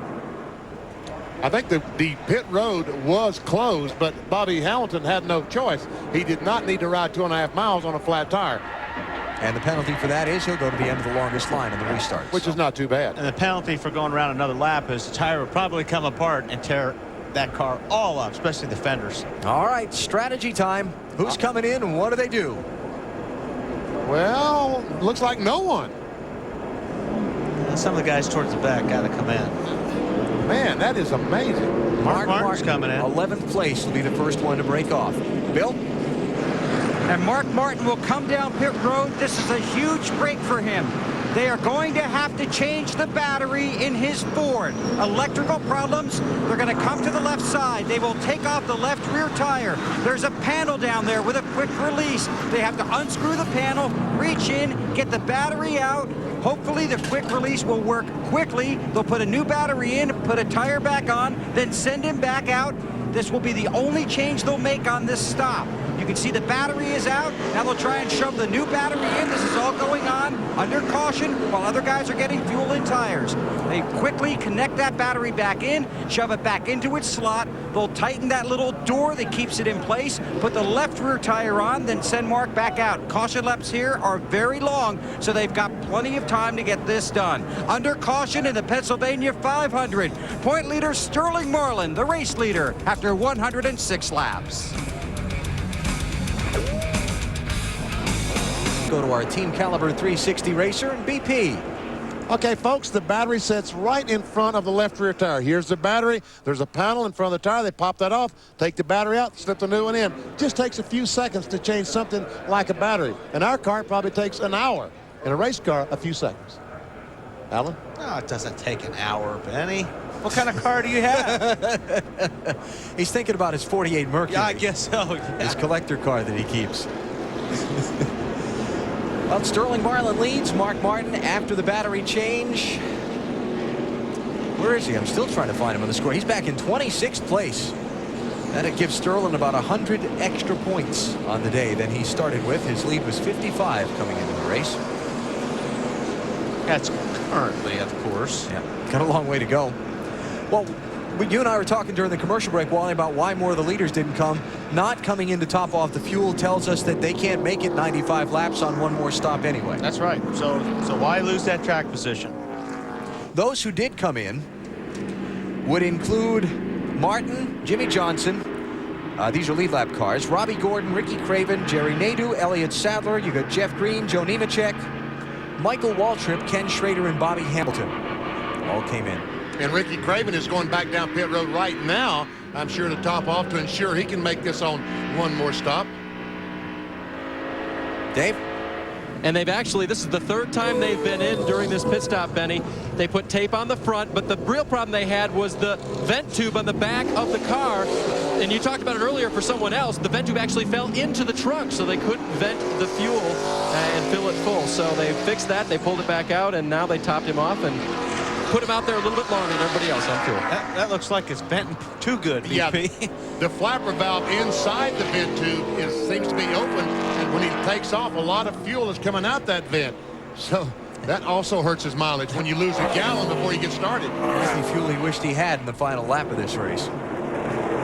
Set to go back under green, got 28 cars on the lead lap. Sterling Marlin has led 62 of the 108 laps that have run so far.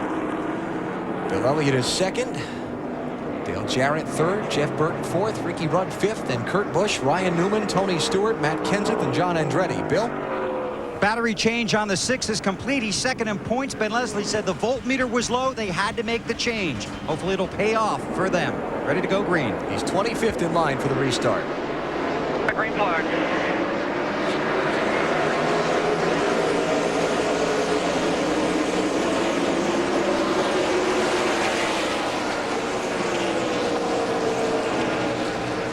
I love that shot at Pocono going down in turn one.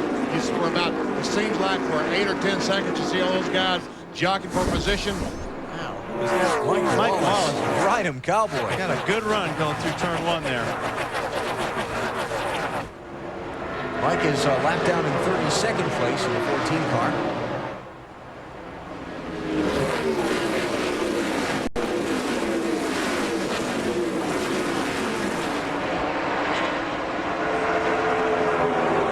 Here's Kurt Busch on Ricky Rudd for 5th place.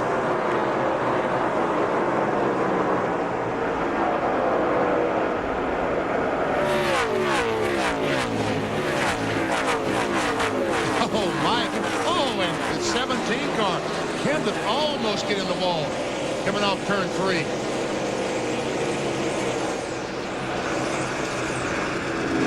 Matt's running in 9th place. Ryan Newman under Ricky Rudd. At 6th place, changing hands. There's where those RPMs help. Pull you off that bottom of turn one. Uh-oh. John. John Andretti. I don't know if this is a flat tire or something that's happened to the engine. If it weren't for bad luck this season, they would have no luck at all. Right out of luck. All right, here comes Bill Elliott. Right up on the back bumper. Can he do anything with Sterling Marlin? Be a long time. He's going to try. Anyone has. He's going to try. Glover said, no problem. He's not going to pass you.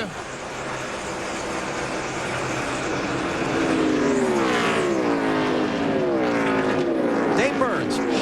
And Alan, Bill Elliott's spotter's been telling him, hey, you're better than he is. Go get him.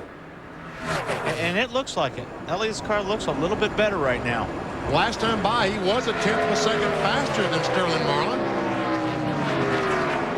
Four-time winner here at Pocono is Bill Elliott. He hasn't led since lap 25.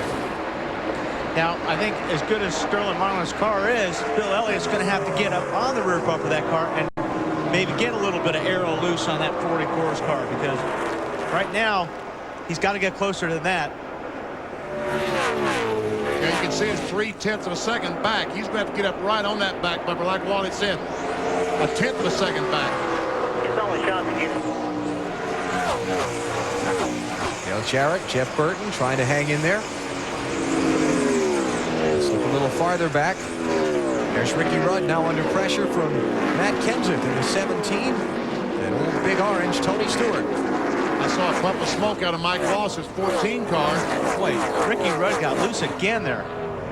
Same place he did earlier. And Kenseth trying to make Ricky Rudd pay for getting loose. Takes his spot away. And Kevin Harvick, that 29 car, coming into the mix. Yeah, he's creeping in there. He's into 10th place. 23 of Hut Strickland, 1 lap down, 32nd place. He's in between 9th and 10th place cars. Bill Michael Waltrip made a couple of stops on pit road under that last caution. One of them pretty lengthy. What's going on there? Not feeling well at all, Alan. Michael said he's feeling very, very sick. They gave him some towels and some fluids, brought him in twice just to give him a little bit of a rest and some more fluids, but Michael says he does not feel very well at all. They are tentatively looking around for somebody to put in that car. Michael's is a tough seat to get into just because of his size, but does not feel well at all. Yeah, you gotta have a tall driver to get in that car. He said that he smelled smoke and saw some smoke in the car earlier in the race, didn't know where it was coming from, but that's what's contributed to the fact that he doesn't feel very well right now. Well, his two teammates were involved in a crash at lap 1. Dale Earnhardt Jr., though, is back in the race. Steve Park, I would assume, with the rain delay, is long since gone from the property. And probably doesn't want to get back in the race car today anyway. I was going to say, he's probably watching us on TV from home. Yeah. That would be a great story if Steve Park did get in that 15 car, but I agree with you. I don't think it's going to happen. Yeah. Third place, tightening up. Jeff Burton starting to put some pressure on Dale Jarrett. I tell you, it's great to see these guys running this high line down in turn 1. Burton uses that high line to go by Dale Jarrett, take that third spot away. Yeah, BP, if you can run that high line and get away with it like Jeff, actually you have more momentum getting off of turn 1 because you don't bind the car down so much. Best finish of the season for Jeff Burton so far, a pair of third-place runs at Dover and Richmond. Last time he visited Victory Lane was Phoenix last October. Right now, Burton running in third position.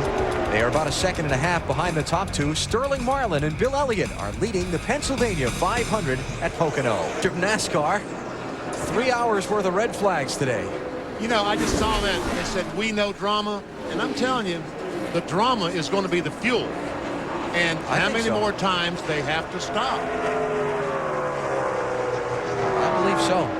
Went back, that last top off there was with 95 laps to go, and only a few guys came in. I'll tell you, Mark Martin might be in good shape if that electrical system holds up for him, because he came in and got the top off there. That's right. He can make it the rest of the way, and I believe that probably Kurt Busch can as well. They can make it the rest of the way on one more stop. Yeah. And these guys, I think, Sterling Marlin, Bill Elliott, will have to stop twice. Look at that. 17 of the last 22 races. The driver leading the most lap has failed to win the last 2 seasons. Sterling, fire you out back and let Bill lead a while. Yeah, we better do it quick. There aren't enough laps left for Bill to have led the most. That's true. Sterling's been out in front 73 laps today. Elliott 16. Ricky Rudd loses another spot. That's 9th as Kevin Harvick goes by. Infamous tunnel turn. You know, and Ricky Rudd, the 28 driver, told his crew chief, Michael McSwain, earlier in the day that he just didn't feel like his car was good enough to beat these guys. And now, as it's getting later, overcast and cooler, all these cars are going to really have an advantage on Ricky Rudd. Well, here's one thing real interesting. Right here, he's about 400 RPMs lower than Ryan Newman's car when he comes off of turn 3. So that makes a big difference on your straightaway speed. So he's not getting off the corner, I don't think, as good as Ryan Newman because he's that far down on RPMs or that much further down than some of the guys that aren't shifting. What did we see high there? Were you paying attention? 8,800. 8,800 is the maximum we saw.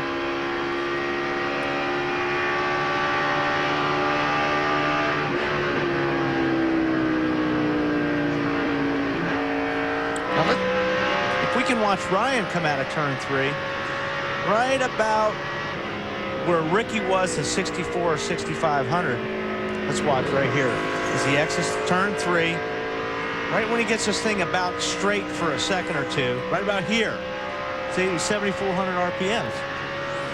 Watch this thing. He does not shift. 9,000, 91, 92, 3, 4. Oh, baby. Screaming. Screaming that engine is right.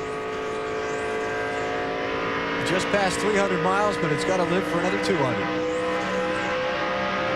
Or dark, whichever comes first. Goes into turn 2, tunnel turn. 9,000 and change. You know, that's another whole point of strategy discussion there. Are we going to get the full distance in before dark? And Alan, that's something that's figured in up and down pit road. Also, it is clouded over. Guys are also checking the radar. So you have to decide what race you're running. If it's the Pennsylvania 500 or maybe the Pennsylvania 450. Yep. Here's the challenge for 4th spot with Kurt Busch on the move.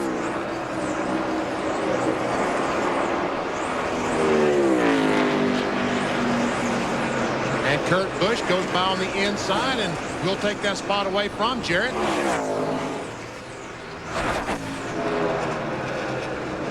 78 laps to go. Make it 77 now. As Pep Boys presents the Pennsylvania 500 NASCAR on TNT. Clear all around. I believe this race is going to end at 175, 175, 10-4.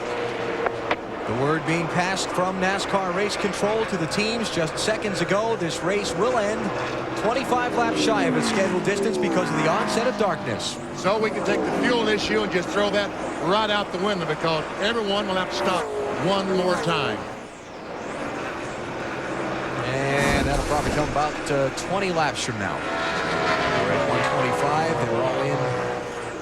But right now, as they run, pressure's on these two cars, crew-wise, because the way Elliott's going to get in front of the 40 car will be in the pits. Yeah, he hadn't been able to pass him on the track. Right.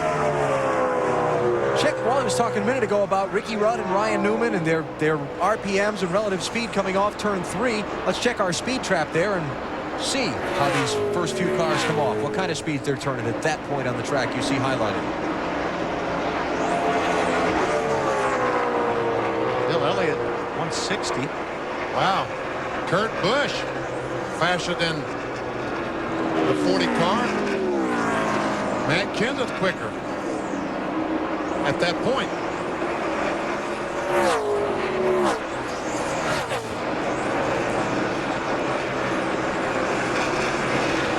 And Kenseth easing in on Ryan Newman to try and challenge him there for the number 6 spot. And the last time by, Kurt Busch was the quickest car.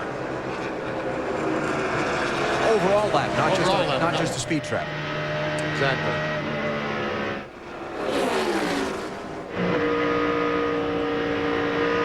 All right, we got a lot of things going on here. We got new race distance been set up. People thinking about their strategies, when they're going to make their final pit stops.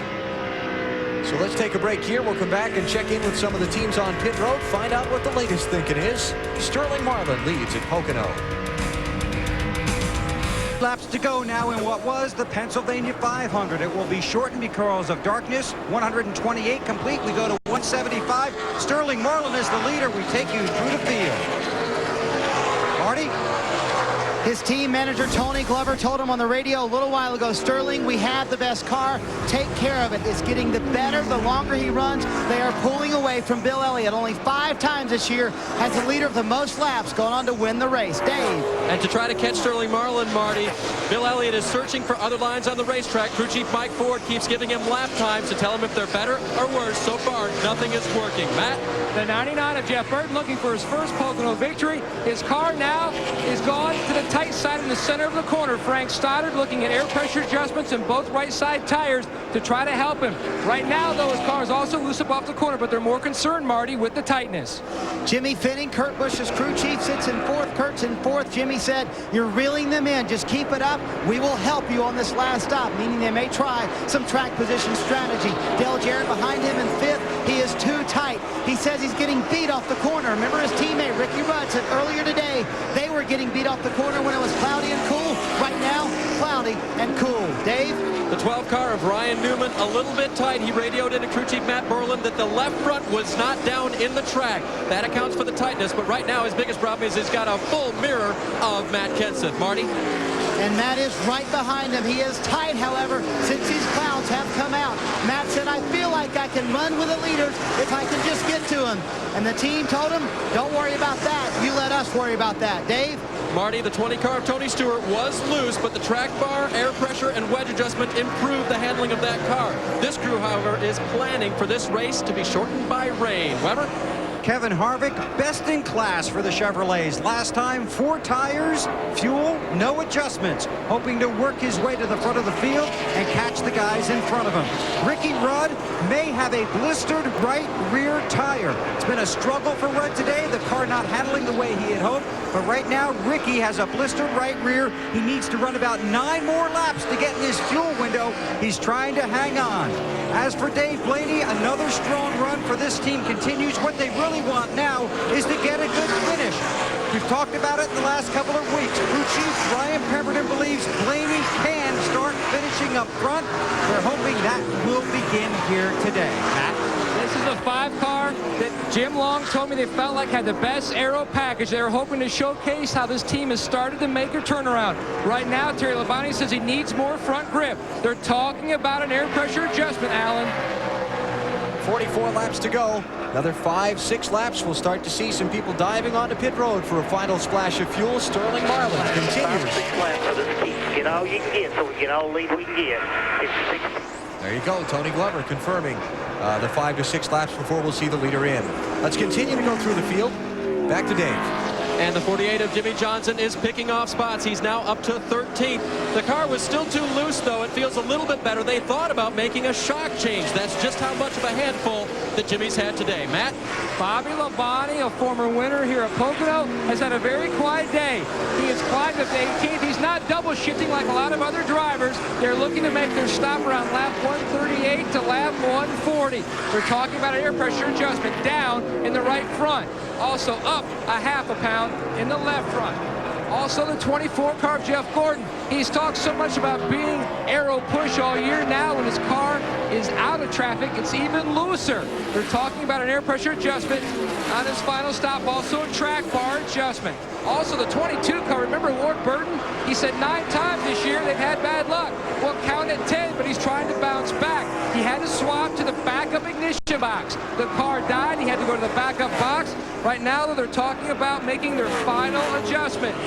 Also, the 21 car, Elliott Sadler. He, too, has bounced back what could have been a horrible problem on pit road. He's running in the 17th position. They're talking about making an adjustment on the track bar. 2 rounds down. He says, please, please tighten me up. The car is extremely loose, Bill. Mark Martin could turn out to be the second biggest story of this race, depending on who wins. Came in second in points, had a voltage meter that said the battery was failing. The team changed the battery under caution, sent him back out. The battery is charging. Martin is hanging on, but still deep in the field. Restarted 25th, climbing into the top 20. Marty? Bobby Hamilton is doing a very good job. He will not be back in this car after this year, but will he finish out the whole season at APR? That's the question right now. He is tight It was tight earlier, rather, but the car is very good right now for Bobby, and he's making his way through the field. Bill? Boy, and a great effort out of Michael Waltrip, who is not feeling very well at all. Believe me when I tell you that.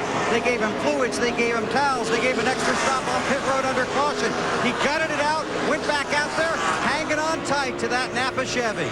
Alan? There are your top 20 as we close in on that critical final round of pit stops. Sterling Marlin continuing to hold on to his advantage of a second and a half over Bill Elliott. Jeff Burton about 5 seconds behind in third. Looks like it could be settled by those two pit crews of the front two. I'll tell you, there's no question. The 40 guys have got to do the best pit stop they've ever done to keep Sterling out front. And Bill Elliott's in the same position. Those guys are going to try to bust off a better pit stop to get in front of the 40 car. And what are they going to do? They're going to change 2 tires? They're going to just fuel only? What are they going to do that final stop? That, I believe, was the Sterling Marlin radio we just heard saying they're coming in next time. And wouldn't you, BP, wait till wouldn't you want to be the second guy in? Yeah, to find out what the first guy does. Here's Ricky Rudd going to make the first break to pit road among the leaders. John Andretti was in a minute ago under green. Bill? Michael McSwain counts Rudd into his pit stall. They go around to the right side, take the tearaway off the windshield. Rudd believes he has a blistered right rear tire. You can see the brake smoke, the brake dust just pouring out from these front tires. Around to the left side as a 4-tire stop, trying to get as much fuel in as possible. Took just a tad longer than they wanted on the rears. Rudd's on his way. Marty. And it might come down to the pit crew. Sterling Marlin's going to come down next time by. Al Schufert, the pit crew coach for Sterling Marlin's team, went to each individual on this pit crew team that goes over the wall, gave them an individual pep talk, told them to focus, that this could be the race for the win. It could very well be. There's no doubt about that, because the Kurt Busch, Jeff Burton cars, if they get a good stop and make up a couple of seconds, 12 cars on pit road, Dave. Obviously, technical difficulties there with Dave's microphone. We apologize for that. Here is Ryan Newman to the attention of Matt Borland's crew. Well, what do we got? No right side. Going to need a full tank of fuel here. You might as well take all 4 tires, right? Yep. Really, what this comes down to is no mistakes. That's what we're talking about for Sterling Marlin's crew and all these others. See that? 15.2. Sterling Marlin, if his crew can pull something on around 15 seconds, he'll be okay. And Bill Elliott coming right behind him. Head-to-head, the duel on pit road. 7 men over the wall, 20 lug nuts, 22 gallons of fuel. Who gets it done the quickest may determine who wins the Pennsylvania 500. And I think Bill made a little bit of time on Sterling getting to the beginning of the pit lane. Don't stall it now. Make sure you don't stall it. When they say go, when they drop the jack, get gone. Oh, man, under 6 seconds on that right side. Had a little trouble on the right front. Looked like a lug nut popped off. 15, 16 seconds. 9 car still there, but he's at the first pit. There he goes. Here he goes. Where's the 40 car? Elliott's got to get that gear going. Sterling's going to get out first. Head-to-head on pit road. The 40 team holds serve. Tony Stewart's in. Dave Blaney, Jeff Gordon, Ward Burton, Johnny Benson also on pit road. Here come Jeff Burton and Kurt Busch together. Matt? And the 99 car comes in. Remember, we were talking about making an air pressure adjustment on the right side tires. They also made a wedge adjustment. They were talking about that as well, but then they decided against it. Now at the last minute, they are going to make a wedge adjustment. If the left side tires go on, crash, possibly, Alan? Yes, Jeremy Mayfield, a heavy crash. No caution yet. The flagman on the starter stand still has not waved the caution flag. Jimmy Johnson has taken over the lead. Go ahead, BP. Well, they've got to throw the caution flag. Jimmy Spencer with problems. Right rear tire is flat. Caution is out for the Jeremy Mayfield crash. Caution is out. Track is clear. As far as I can see, the track is clear. See a little bit of a fire under the left side. And we also see Jeremy moving around in the car, taking his gloves off. I was just going to say, do we know drama or what, BP? Oh, man. Now it's going to happen. That is over in turn number 3. Where Mayfield's car sits. Did he hit the inside wall? See the skid marks coming off the racetrack? And here's the inside wall back there that Alan is talking about. I wonder if he came off the corner trying to get to pit road and lost it. Oh yeah, look at the wall.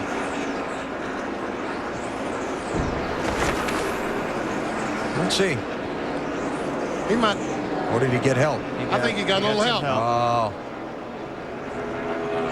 Oh, that's where Jimmy Spencer got his right rear flat. Oh, man, that was heavy contact. Wow. And Jeremy steers that thing, almost saves it, but it finally can't catch up with it. Hits the 41 car and watch as he goes down and bam into that wall. That's a sudden stop. Yes, it is. One more view on it from overhead. Wait.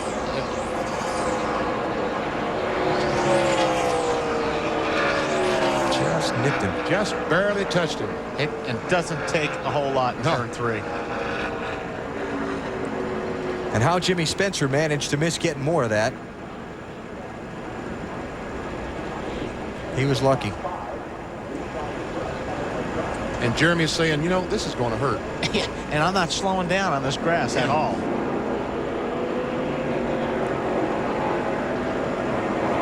Tore up race car from that. So the 4th caution flag is out in the Pennsylvania 500 with 36 laps to go. The guys who did not stop under the green flag get to come in and make their stop under the caution, but because of the big nature of this racetrack, when the other leaders did come in, they did not get trapped a lap down. Talking about Sterling Marlin and all the rest of that. They should stay on the racetrack here and re-inherit the top spot. But they completely erased the gap before the yellow. These are all lead lap cars who are in. Matt? Elliott Sadler coming in, making his final stop. He's in the 2nd position. They're already coming around to the left side of the car. Left side tires going on. Remember, he was asking them to please tighten him up, made an air pressure adjustment. A little bit of trouble with Jay Granieri on the left rear. Dave? 2 tires only for Jimmy Johnson. A pair of scuff tires on the right side, packed full of fuel. The tires were chosen specifically by Chad Knaus himself, who is the crew chief. Alan? But all of these cars that come out are going to start behind those who pitted under the green already. Headed by Sterling Marlin. He's going to come back around into the lead, but now Bill Elliott's got another shot at him to try and steal this win away here at Pocono.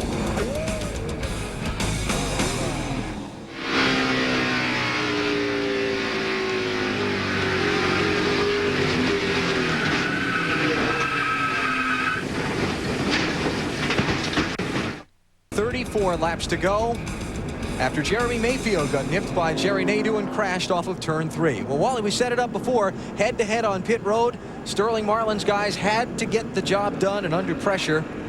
And they did it. And here they are. Rick Reeling, Jack Mann, Merlin, New York. Mike Atwell, rear tire changer, Charlotte, North Carolina. Dwayne Trammell, rear tire carrier, Dothan, Alabama. Jerry Schweitz, I'm the gas man. I'm from Waterloo, New York. Mike Houston, front tire carrier, Concord, North Carolina. Clay Robinson, front tire changer, Simi Valley, California. Hi, I'm Mike Modell, catch can man for the Coors Light Dodge from Hazleton, Pennsylvania. Attaboy, guys. Attaboy, Mike, from just around the corner. Hazleton, about 30 miles from here. He might get to celebrate at his home track in Victory Lane. You never know. 34 laps to go. Marlin leads at Pocono. 41 of Spencer gets that right rear tire. And we see NASCAR taking the cars down the access road so they can clean up the racetrack up in turn 3. That's also up in turn 2 where they're running right now. They've got the jet blowers out and they're cleaning all 3 corners off. Because they figure they're going to need all the racetrack we can get right now in this restart. You know, we saw that big crash on lap 1 with Steve Park, Dale Earnhardt Jr., Rusty Wallace. This is kind of like lap 1 all over again. When they throw the green flag to restart these cars. Well, the mellowness is out the window. What are Sterling Marlin's thoughts on trying to hold off Bill Elliott on this restart? We listened. The only place really that he was, doing anything much from what I could see, Lauren could tell you better, would be in turn 1. Running a little high, so on the bottom like me. Well, Sterling, what he was doing there when he was directly behind you, he was just going where you weren't, and he was just bonsaiing it down in there pretty hard. So we just kind of need to be conscious of where he's going. I'll let you know where he's at. You just keep doing what you've been doing, because it's right. That was Lauren Ranier, the spotter for Sterling Marlin, telling him that Bill Elliott just kind of carrying it down in turn one a little bit harder than you and running where you aren't, so he doesn't pick up that aerial push. Marty Snyder, what else do you got for us? Well, Benny, I'll tell you what's right. You heard Tony Glover say what you've been doing in the car, Sterling, is right. What the team did was right this morning. They set up the car perfectly. They have made no adjustments to this car the entire day. And the back end of that conversation with Lauren Ranier, his spotter, was that through the tunnel turn, you are much better than Bill Elliott. That is where you'll beat him every time, and also off of 3.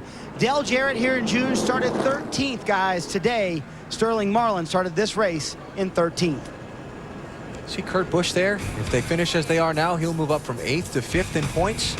But it's going to be another good day for Sterling Marlin, potentially. Finish this race.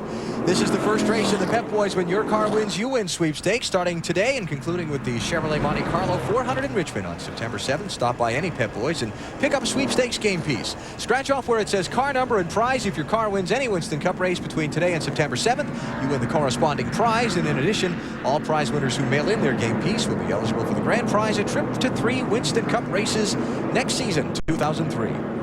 All right, folks, you see the lights atop the pace car, safety car are out. That means the next time they get to the start-finish line, old Rodney Wise is going to throw the green flag and we'll be off. 30 laps to the finish, 75 miles.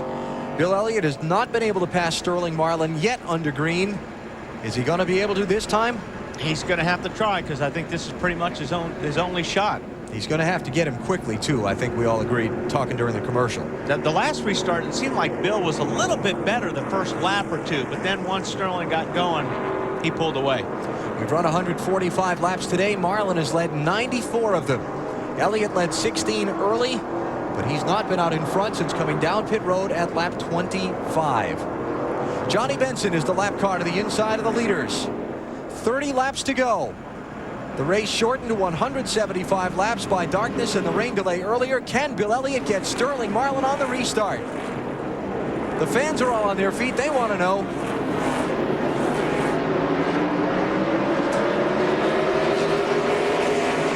Right now, 28 cars on the lead lap. Wow, did Marlin get a jump?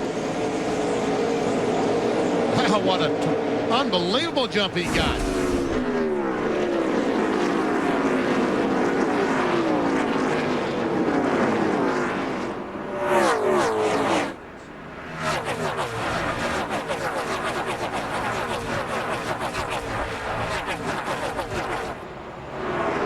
Well, the answer to the question initially is no. Elliott can't do anything with him. Right now we have a couple of Dodges leading the race, and right now Bill Elliott's got a challenge from Jeff Burton. The left rear tire is flat on Burton's car. Very flat. He's going to hang on to it right here. Oh, man. What a tough break for that team. Raced all the way up from 33rd starting spot, trying to make a pass for second. They get a flat tire. And I hope they see it before he gets involved in something bad. Get a tire down, get a tire down, get a tire down, get a tire down. He knows. That's Jeff telling the crew.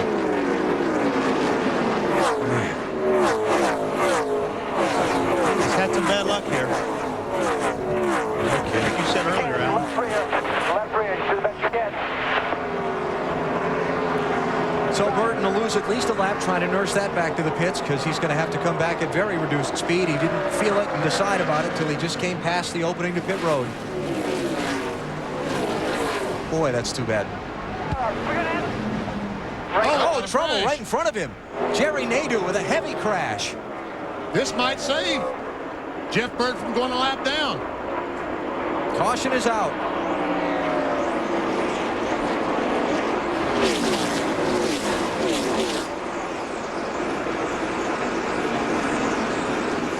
You know, it looks like the right rear tire is torn up on the 44 Georgia Pacific car. Yeah, hard to say if that was before or after. Is that red paint on the bumper there? The rear bumper? Yeah, he might have hit one of the painted logos painted on the wall there, yeah. right in the middle of the corner. See Jerry taking his helmet off inside the car. Here's Jeff Burton in. So they're not going to lose a lap. Did he damage the car significantly and trying to get it back to pit road? Plus he's, 27 cars on the lead lap now, so. How about it, Matt? Stuck in. I throwed it in the window. Alan, no damage to the left rear quarter of Jeff Burton's car. Mark Armstrong helped them lift the car up. They just changed the left rear tire. Seeing that Jerry Nadeau is going over and looking at that right rear, which means it was flat, and that's what caused him to back in the wall. Good call, BP. Wonder if there was something on the racetrack. 2 flat tires there? Because Burton's had to cut down across that same corner because it went flat in turn 3. Could very well be.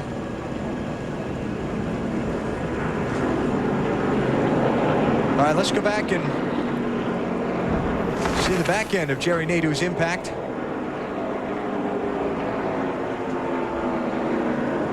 And you can see hard contact.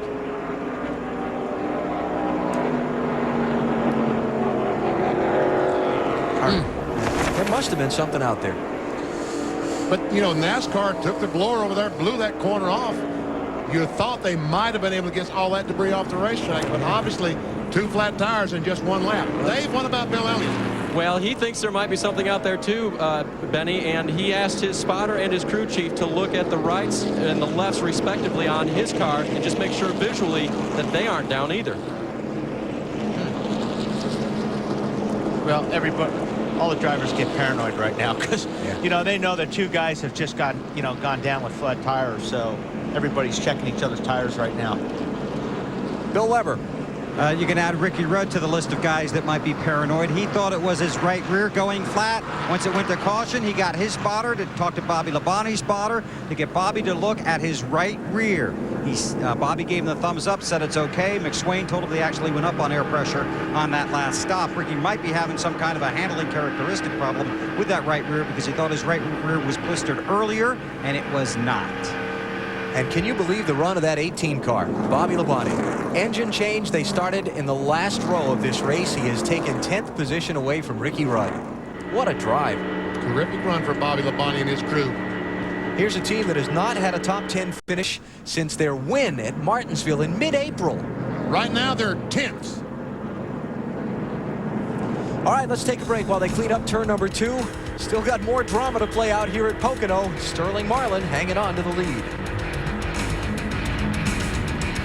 Has led 99 of the 150 that we've run so far. And let's take a look at what has been a very eventful race to this point. We started a little after 1 o'clock Eastern time, and on lap 1, just off the first corner, Rusty Wallace and Steve Park got together. Then Park hooked into Dale Earnhardt Jr. Listen. Unbelievably hard crash as Park is driven into that inside guardrail, which fortunately gave way. After a few anxious moments of watching, Steve Park did climb from his race car, and he is fine. But boy, it gave us a scare for a minute. 2 hours to fix that, an hour and 5 minutes to fix that guardrail that Park hit. Then we raced for about 20 laps, and then the rain came. And we sat for 2 hours and 2 minutes under the red flag while the rain stopped and the track dried. This was just moments ago after a long green flag run. Jeremy Mayfield, lap 140, gets bumped by Jerry Nadeau, hits the inside wall off turn 3. And then at lap 148, Jerry Nadeau, we think the tire went down based on his actions when he got out of the car. And he clobbered the outside wall in turn number 2. And that's where we sit at the moment. They've cleaned up the racetrack. The field is getting the 1 to go signal. While not showing in those highlights, the story of this day has been that 40 car, the old Silver Bullet, out front early and often. Now, the last restart, Sterling Marlin got a pretty good restart on Bill Elliott, but I don't think Bill Elliott's going to let him get away with that this time. Whatever he did the last time, Elliott is ready for it this time, I would think. Jeff Burton has come back onto pit road on the 1 to go signal. He has nothing to lose. I started to say a little bit ago, the good news is that Jeff Burton did not go a lap down. Now, the bad news is 27 cars on the lead lap. Yeah, and he's going to restart 27th or 26th, depending on how he and John Andretti come off of pit road. Here's what Jeff Burton was saying to his crew as he came down the pit lane. You guys have done a nice job today. We aren't going to get down about this. We're going to go and pass as many as we can. We'll go home, and where we finish is where we finish. We've done a great job today. There you go. Got to keep that crew pumped up. Boy, they have done a great job, too. Came from 33rd. He was racing Bill Elliott for second when the tire cut down.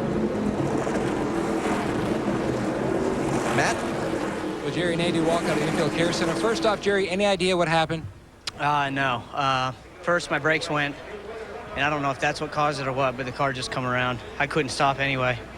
I hate I got into Mayfield there. I thought I was underneath him, and I couldn't stop, and I think he was lapped down. I got in the back of him, and he wrecked, so I hate it for him. But I don't know. We had a good car going, but then obviously we couldn't stop, or what happened. We blew a tire. I'm not sure, but we destroyed the GP Dodge, and I hate it. We'll go to Indy next week and see if we can make it up there.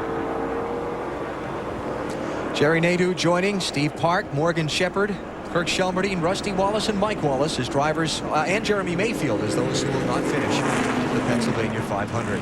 24 laps to go. Bill Elliott, one more shot at Sterling Marlin. Hey, Kurt Busch is right up on the back, Elliott, but he did, BP. Looks like Sterling got the jump on Bill Elliott. Boy, he hit that throttle, and the way that Coors Light car ran. And Kurt Busch, 97, trying to get by Bill, trying to get alongside in turn one. Can he do it? Oh, he'll do it. He'll try to do it anyway. Drives it on in there, but Elliott did too. I knew Kurt wouldn't be afraid to dive down in there. No, he's not afraid. Marlin, Elliott, Busch, Dale Jarrett, Ryan Newman, the top five. Then Matt Kenseth is up to 6th. Kevin Harvick 7th.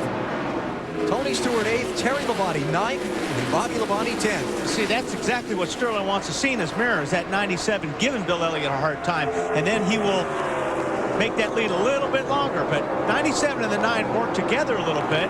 Maybe they can draft on by him. Work together. Boy, these are race cars. What was I thinking? Yeah. Just hit your marks, buddy, and you'll pull away. Jeremy Mayfield has come from the infield care center. Matt? And Alan, Jeremy walked out, and you had a conversation with Jerry Nadeau. What did you tell him? I'm not sure. He was heading out, but that's 2 weeks in a row he's gotten into us a little bit. We were already loose and struggling. I would have let him go, you know, and just tore a race car up. And, it's my fault. I was loose, shouldn't have been there, but that's 2 weeks in a row. He could have given me a little bit of a break. I bet he does next time. There you go. Well, Jeremy's okay. That's the good part of that. Harvick there getting around the lap car. Johnny Benson in that 10 is a couple of laps down in 32nd place, so he's not a factor there up front. Elliott's hanging with him this time. Well, like I said earlier, Elliott seems to be a little bit better the first 2 or 3 laps after the restart. And I think his only chance is to try to get beside him in turn 1 and drag race him down into 2, but that's not close enough to get it done right there.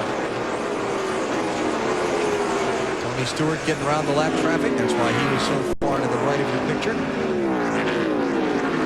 Kurt Busch ran across the white line going down in turn 1, shoved the car up the hill, and we saw him lost 5 or 6 spots before he could get the car back under control. Darkness starting to fall here at Pocono. This race scheduled to go 200 laps, 500 miles. It will be shortened to 175 laps.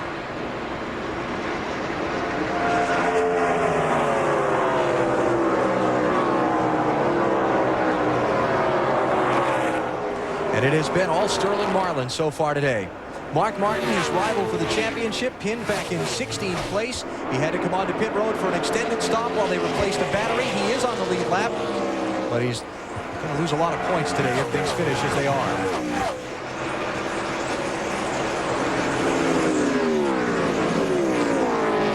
Oh, Kurt Busch went the corner very high that time. He's going to try that line, see if that's going to help him any. 40 cars getting off the corner awfully well. And I'm not sure if Elliott is shifting the same as Sterling. Sterling's doing a lot of shifting right now, twice. And there you go. Mark Martin was 55 points behind at day's beginning. Right now he's 125 back if he can hold his spot. He's going to gain one there on Michael Waltrip. That'll be 15th place. And he needs to gain as many as he can in these final laps. Michael may Take a look on the inside here. Nope, not going to do it.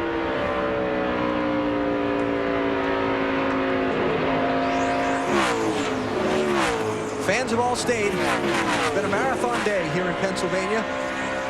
6 hours and 20 minutes after this race started. They're trying to finish it up. 20 laps to go. You got to take your hat off to Michael Waltrip for sticking it out. Not feeling well, but hanging in there and running in the 15th position. And now, Derek Cope, smoke showing from behind his car. He blew up because we see the flame in the exhaust pipe means he has turned the engine off, the ignition off. Now, unless he pulls off the racetrack, he will not make it back to pit lane. Do you think, Benny? It's going to be very difficult for him, too. He will take the apron. He might. Hopefully he will.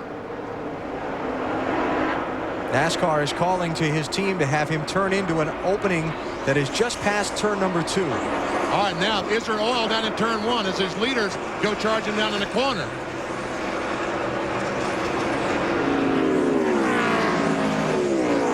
Well, he took all 3 different lines, and here comes Elliott. Here comes Bill Elliott. Sterling Marlin with a little back-end wiggle in the corner.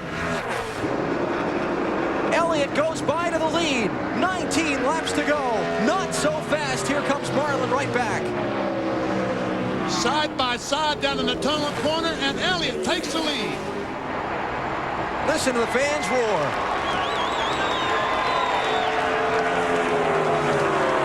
Bill Elliott back to the lead with the laps running out, Dave. And this is a huge victory for their motor program, both the 9 and the 19, until he came to an early demise. Earlier this year, they both failed to finish because of motors. The engine shop, Charlie Seegers and Mike Hawkins, they worked hard to fix the problem they had in their oiling system in the motors, and it's lasted all day long, and Bill Elliott now blasts into the lead here at Pocono. And that's where he had to do it, was turn 1. That's where his car was the strongest. And look at that thing. Bill Elliott is driving it down in turn 1 so hard, the right front bottoming out. See the sparks from underneath that 9 car? Here goes Kurt Busch for second spot. And before we go and say that there was something on the racetrack that Marlin hit to cause that wiggle, obviously his car's not handling like it was before. No, it isn't. And Elliott is trying so hard right now. He's driving his car just as hard as he possibly can. And all of a sudden, Sterling Marlin is losing a lot of ground. Is something wrong with a 40 car, you reckon? Something's up. Marty? He has said nothing on the radio, guys, so they think nothing's wrong with the car. And once he got behind other ones, they think that he's gotten tight now, but he has said nothing. Tony Glover just continuing to say, hit your marks, do the best you can. There's still lots of time left in the race. See that 9 car bottoming out down in turn 1? Old Awesome Bill is going for it. Bill Elliott's last win was the season-ending race last November in Homestead, Florida. It was his first victory in a long, long time.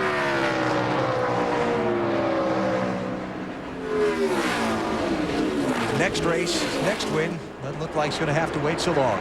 Without question, that Elliott power move to the outside of Marlin is our Autotrader.com move of the race. Got my vote. Outside into turn 2, never lifted. Didn't give in. And so now Elliott stretching his advantage. Over now Kurt Busch, who's in second. Whoa, what's that? Oh, it's just a bag that's blown out of the grandstands.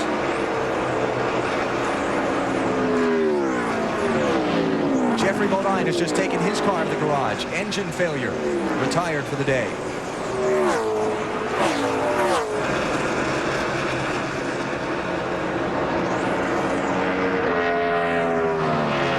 For Bill Elliott, he's won here at Pocono. Both races in 1985. This race, the July event, in 1988 and 89 as well.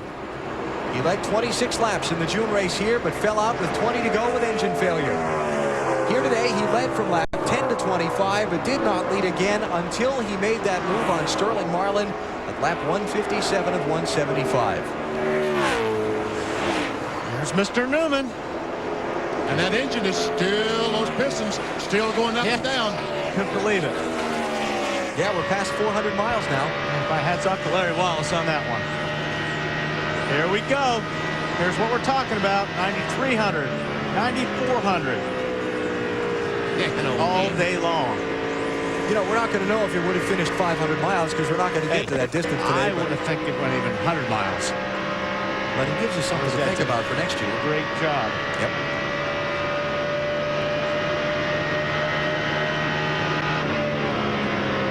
If you turn the engine that kind of RPMs, you certainly don't have to shift. Ryan Newman's an open wheel driver. He's not used to shifting. Exactly. In, out. That's how the gears work on those things, right? A little tight there. Car pushed up the racetrack, lost a little bit on Dale Jarrett right there. And again, missed the race for 4th place.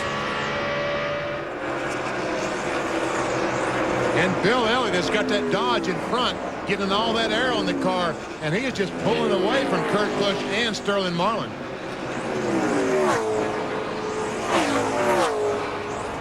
Let's go back and check up on Jeff Burton. Remember, was trying to pass Bill Elliott for 2nd when a tire went down on his car at lap 146. Restarted in 27th place. Where is he now? He's in 20th and trying to overtake Kenny Schrader for 19th. There we see the M&M's car directly in front of him. 17, nearly 18 seconds behind leader Bill Elliott.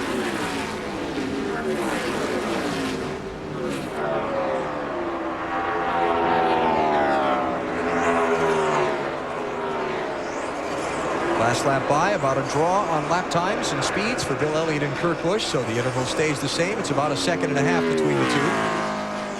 Elliott still bottoming that right front, going down in turn 1. Pretty impressive drive for that 97 today, Benny. 23rd to 2nd so far. And the 97 car on a long run, I'm talking about 30, 35 laps, is the best car that I've seen today. But I don't know if it's going to have enough time. 13 more laps to go. I'm not sure he's going to have time to catch Bill Elliott. His best finish here at Pocono, speaking of Kurt Busch, was 13th in the June race of last year. He only ran 67 laps 6 weeks ago here, got involved in an accident.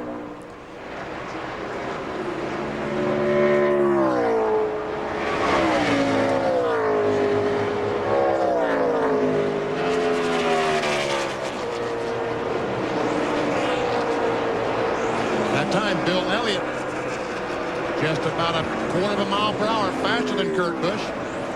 Checking the gap back to Kevin Harvick, the 6th place car.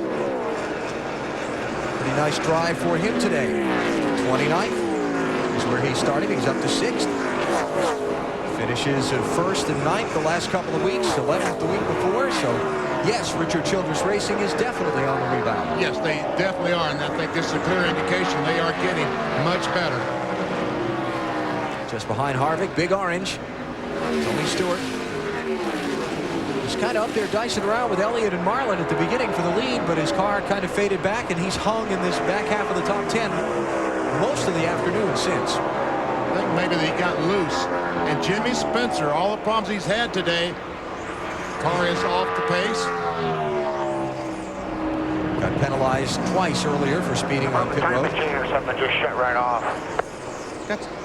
Something's back there dragging right behind the right rear. I don't know if that's tailpipe. Now, you know, so access road.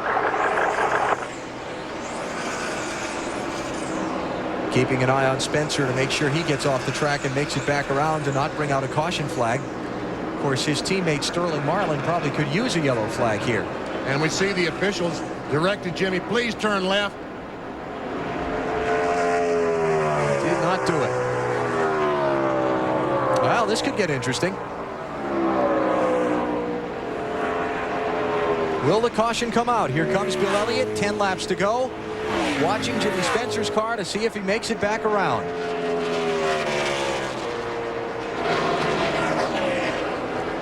He's on that access road inside of turn 3. But there's no way he's getting all the way back onto pit road. That's road.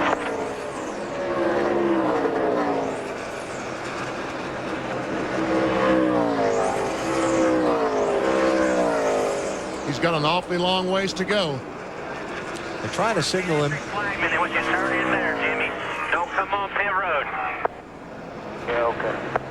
There you go. And I didn't mean to alarm any conspiracy theorists, but you know, that he was going to bring out a yellow on purpose, but was he going to make it back around? Hang a left, right in there. Hang a left. Clear, clear. That's never happened before, you know.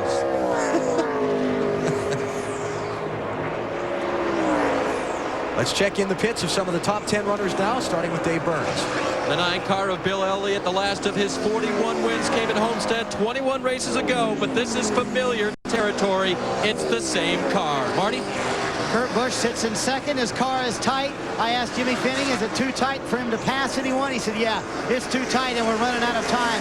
I cannot describe to you the disappointment in Sterling Marlin's pit. They were just disheartened when he got passed by Bill Elliott. They thought they had this race won. His spotter, Lauren Ranier, has asked him what's wrong with the car. Sterling has said nothing on the radio. Dale Jarrett behind him having a fine run. He has been tight all day long. They went up 3 rounds on the track bar last time, and no complaints on this run so far for DJ. Dave? Marty, Saturday morning, Ryan Newman only took 15 laps of practice. Saturday afternoon, he did not practice at all. That saved the motor. Last time here, they had motor failure and finished 32nd. Kevin Harvick complained for several laps about being held up by the 23. Finally got around him. Richard Childress told him, do what you have to do, but think of the big picture. Harvick looking for his 3rd straight top 10, Dave. The 20 car of Tony Stewart is just hanging on. Since the last restart, he has only gained 1 position on the track. Marty? Matt Kenseth running out on the track, and he is tight. They have been tight all day long. I asked their crew chief just a moment ago, Robbie Reiser, what's he saying about the car? He said nothing, just trying to hold his position right now, Matt. What a great one. What a great run for Terry Labonte, qualified 30th, the 2-time winner. Has quietly climbed up to 9th, trying to chase down the 17 car of Matt Kenseth. This won't be his best finish if he keeps on. That was the 3rd at Sears Point, but he's trying to get some consistency, and this is a good way to start it. Meanwhile, his brother, Bobby Labonte, currently up to the 10th position. He's tight on exit. He hasn't had a top 10 finish since he won at Martinsville. The car gets tight when he gets closer to his brother. He just wants to hang on and get a good finish. Bill? When this season is over, Ricky Rudd's not going to want to talk much about Pocono. Thought he was going to win here in June, ended up in the wall and out of contention. Started on the front row today, faded back in the field, trying to work his way back up to the top 10. Disappointment. They look forward to Indy, Matt. The 22 car of Ward Burton trying to close in on the 24 of Jeff Gordon. Gordon just trying to end the day. I spoke to his crew chief, Robbie Loomis. He said he hasn't said anything on the radio. They've gone from loose to tight, back to loose, just trying to score top 10. Meanwhile, the double deuce of Ward Burton, he's just trying to get out of here. This has not been one of his better racetracks. His average finish, 30.8 over the last 10 Pocono starts. Bill? Not the day Mark Martin was hoping for. Maybe he'll pick something up here in the closing laps. Came in 55 points behind Marlin in the race for the championship, losing ground here at Pocono, Dave. Talk about a car that won't respond, Bill. Jimmie Johnson's car will just not tighten up. It got a little bit better, then it went way back to its bad loose condition. Alan? Those are the top 15 runners. There are 26 cars on the lead lap as we come down to what will be 5 laps to go when Bill Elliott comes back around to the start-finish line. And Bill Elliott, the last time by, was the fastest car of all the cars on the racetrack. So Kurt Busch, Sterling Marlin, no one making a dent on his lead. Yeah, it's funny. I don't know if this plays into it or not, but the weather conditions as they've changed today. Cloudy and overcast when the race started. Elliott was strong. Then rain, race stopped, sun came out, the track was hot. Elliott didn't run as well. As the overcast came back in and the sun started to set late in the day, here's Elliott, strong once again. Well, that will change a car, and it will change a car dramatically. Sterling Marlin's car, as you said, when it's warmer, seems to be by far the class of the field. A little bit cooler weather, and Bill Elliott seems to be the class of the field. Coming up next on TNT, it's the Thomas Crown Affair. Here's Brosnan and Rene Russo following NASCAR, 8 p.m. Eastern Time on TNT. It's all Bill Elliott right now. He has checked out. Checked out, and he doesn't have too much traffic in front of him either, so there's not going to be a whole lot that's going to slow him down. Although Kurt Busch was a little bit quicker that last lap. Not going to be enough to make up 2 seconds in 5 laps. How close you can come to losing a race when Jeff Burton was inside of him racing for second and had the tire go down. If he'd have lost control there, we'd be looking at a much different story than this right now. We see that Dodge crew on the wall. Mike Hawkins clapping. Engine tuner. All right, one more lap. Well, actually, he's got to make 4 more. He's got 4 to go. He's still sparking out the right front. He's driving that car down in the corner, going for it with all he's got. You know the last time a Dodge won here at Pocono? Richard Petty, I guess. Yes, sir. August of 1976. There's Bill's wife, Cindy, looking on. I'll bet Chase isn't far away either, his son. There he is. Yeah, I was right. Nervous moments. 7th place here. Matt Kenseth trying to pick one off from Tony Stewart in the final laps.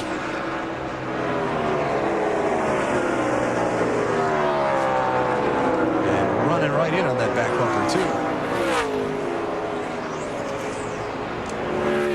Matt started in 22nd today. A good solid run for that team. And of course, when this one's over, we look forward to the Brickyard 400 next Sunday from the Indianapolis Motor Speedway. 2 p.m. Eastern time on NBC. The conclusion of a long weekend's racing that starts on Saturday here on TNT with Bud Cole qualifying from the Brickyard. Busch Series race 2. Saturday night. Yep, on the short track. Indianapolis Raceway Park. Be a lot of fun next weekend. I tell you what, Bill Elliott and the Ray Evernham crew should take this race and go to Indy and really feel good about themselves. Yep. Yeah, so many teams tested Indy before coming here because of the proximity on the calendar. Not a lot of banking in these corners, not a lot of banking in Indy. A lot of teams say things they learn at Indy apply to Pocono. And there's a lot of guys that will bring their Pocono car to Indianapolis and race them next week. And I'd be taking this Dodge. Another good job for Kurt Busch. But if Bill Elliott can hold it together for less than 5 miles, it's all his.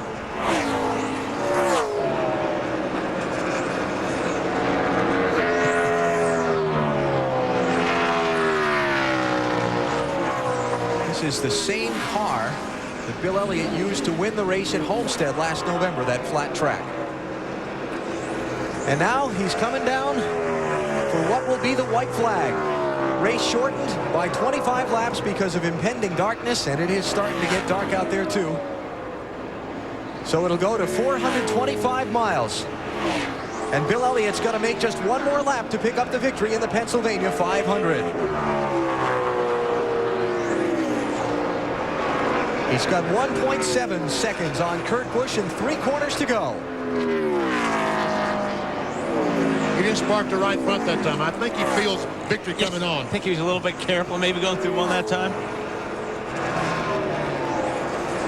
Bill Elliott going to be the first driver to win a race from pole position this season. First one to win a race in the front row this season. Also looking to become the first man to win 5 times here at Pocono Raceway. His other victories coming back 2 in 1985, 1 each in 1988 and 89. Now he's down to the final corner. Red will be the color of the day here at Pocono. Bill Elliott bringing it home for Ray Evernham and Dodge as Elliott wins the Pennsylvania 500 at Pocono.